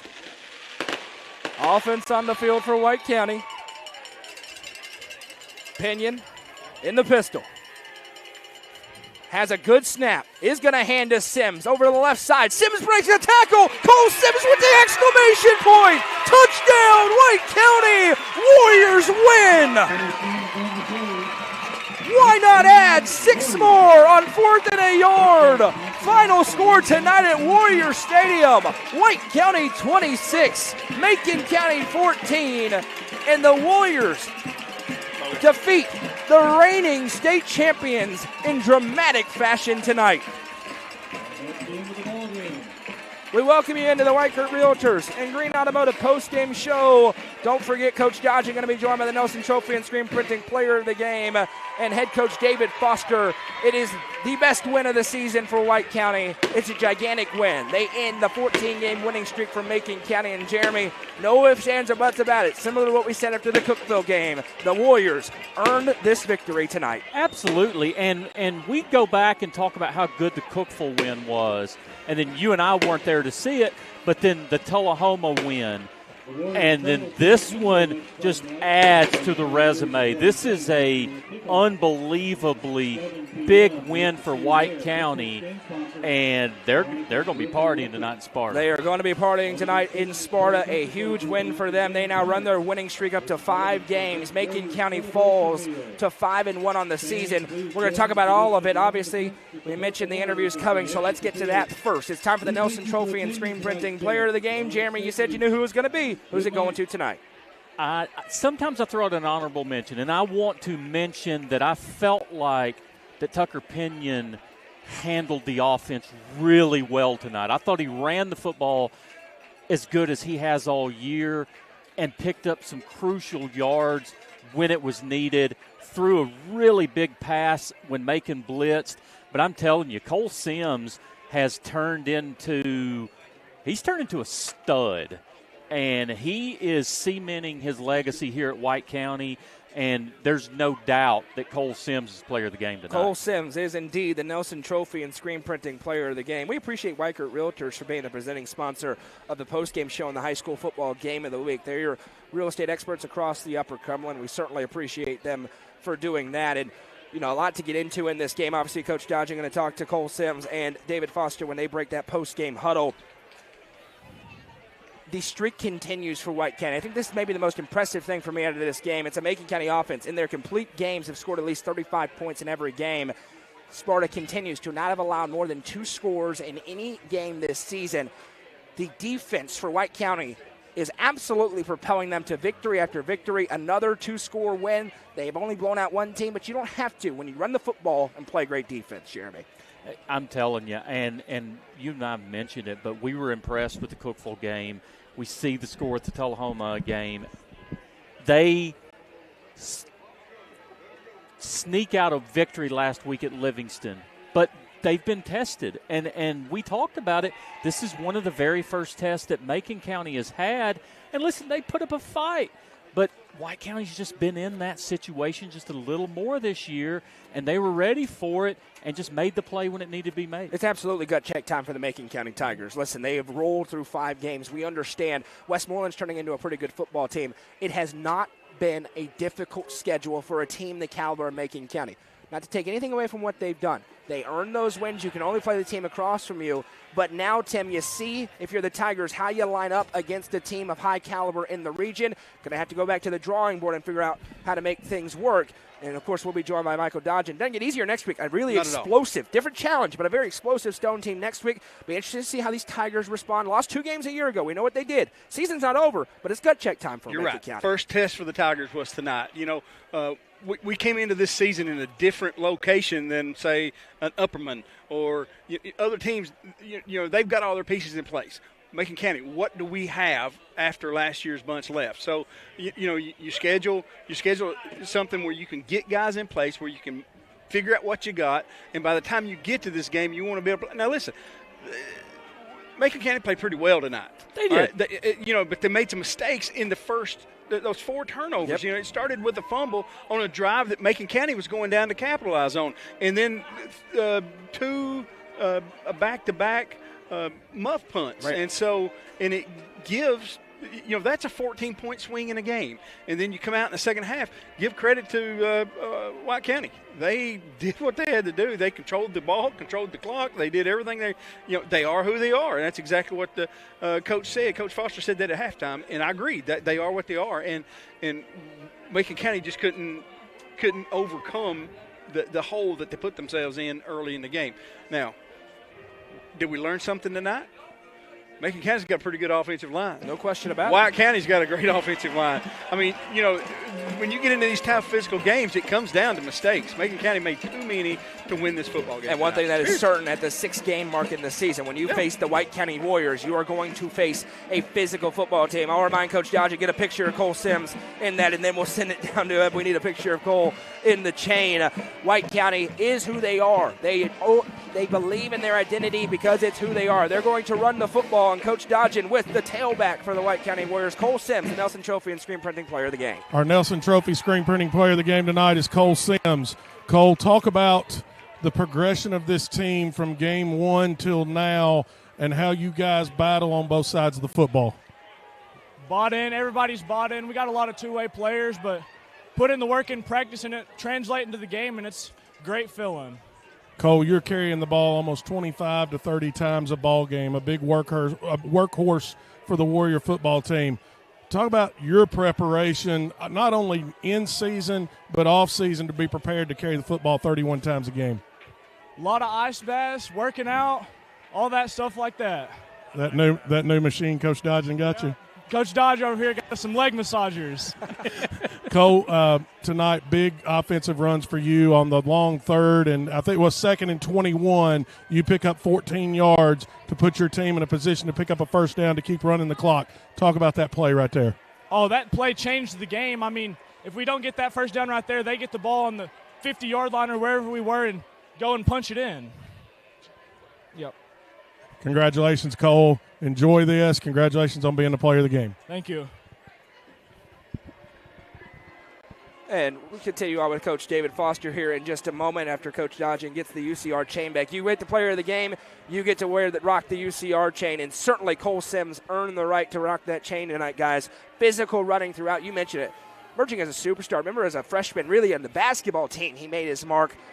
He's going to be a big player for Eric Mitchell's team, but on the football field, he's becoming the next in the line of succession. Great backs. Malachi Dowell, Trip Pinion, now Cole Sims, and David Foster got a critical win here in his season, a huge region win. Here's Coach Dodgen with Coach Foster. Coach Foster, we talked about before the game, your keys to the game. Take care of the football, no big plays, do what you do. It's time to tell them that you're the one that tells me what the keys to the game are, and I just agree with you. Well, okay, we'll take a little bit of credit there. Coach, your defense, Macon County goes down first drive, scores right there on 7 or 8 plays, takes control of the game a little bit. You guys battle back. Your defense doesn't bend the rest of the game. Talk about the toughness of your defense. Oh, man, we got tough kids. They're playing both ways. And I just wanted to say the toughness of Cole to carry it 30 times is equaled by the toughness of the rest of our team never to complain about who's getting touches. Cole's as unselfish as they get, and the rest of the team is there like these kids are playing for each other, which is what makes it so awesome. But, I mean, we just don't believe in quitting, and it's easy for a coach to say that, but the kids are representing it, right? So they will not quit, and so none of us can quit on them. So it's just a really good feeling. Coach, second week in a row. Last week you had to go on the road and beat Livingston, a good Livingston football team. You play the defending state champions who haven't lost in almost a year. 2 back-to-back big region wins for you to kind of put you up in the upper echelon. What do you got to do next to continue that? Oh, we gotta watch film tomorrow. We gotta work. We gotta eat a biscuit. We gotta show up on Monday and do what we do and get ready to play Warren County next week. We got one day to enjoy it, and then we just work. This is what we do. Right? The secret is there is no secret. We're gonna work, and that's it. Coach, congratulations on a big win. Thanks for stopping by with us. Go enjoy it. Thanks, baby. Coach David Foster. They're going to go and enjoy a biscuit and get ready for Warren County next week. Non-region game, then they get back into region play. And then you talk about this Macon County team right back to the drawing board immediately. A huge region game. And, guys, in this region, you lose 2, you're not hosting a playoff game more likely than not. We all understand the issue for every team in this region that just housed DeKalb County tonight that has 2 losses, but everyone understands how talented a football team that is. If it is a 3-team race for 1 spot to host a playoff game and a 4-team race for a playoff berth, you lose 1, you cannot stack 2 in a row. It's gut check time for Macon County next week before welcoming in the Stone Memorial Panthers. I'll tell you, and the last few years, it was pretty obvious who the 4 teams are.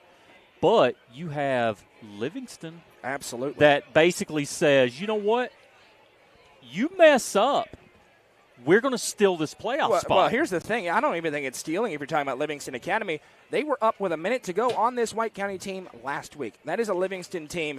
There are absolutely 5 bona fide good teams battling for 4 spots. Each and every night is going to be critically important, and you can't get surprised by a DeKalb County either. You lose that, you're not going to the playoffs. It's amazing that we're saying those things like that when you talk about teams the caliber of a Macon County Tigers team, but a huge one for them next week. White County has a big rivalry matchup with Warren County next week. Certainly not a layup there. That's been a competitive Warren County team that is finding ways to win games. And then White County has DeKalb County and then 2 huge ones on the road to wrap up the regular season.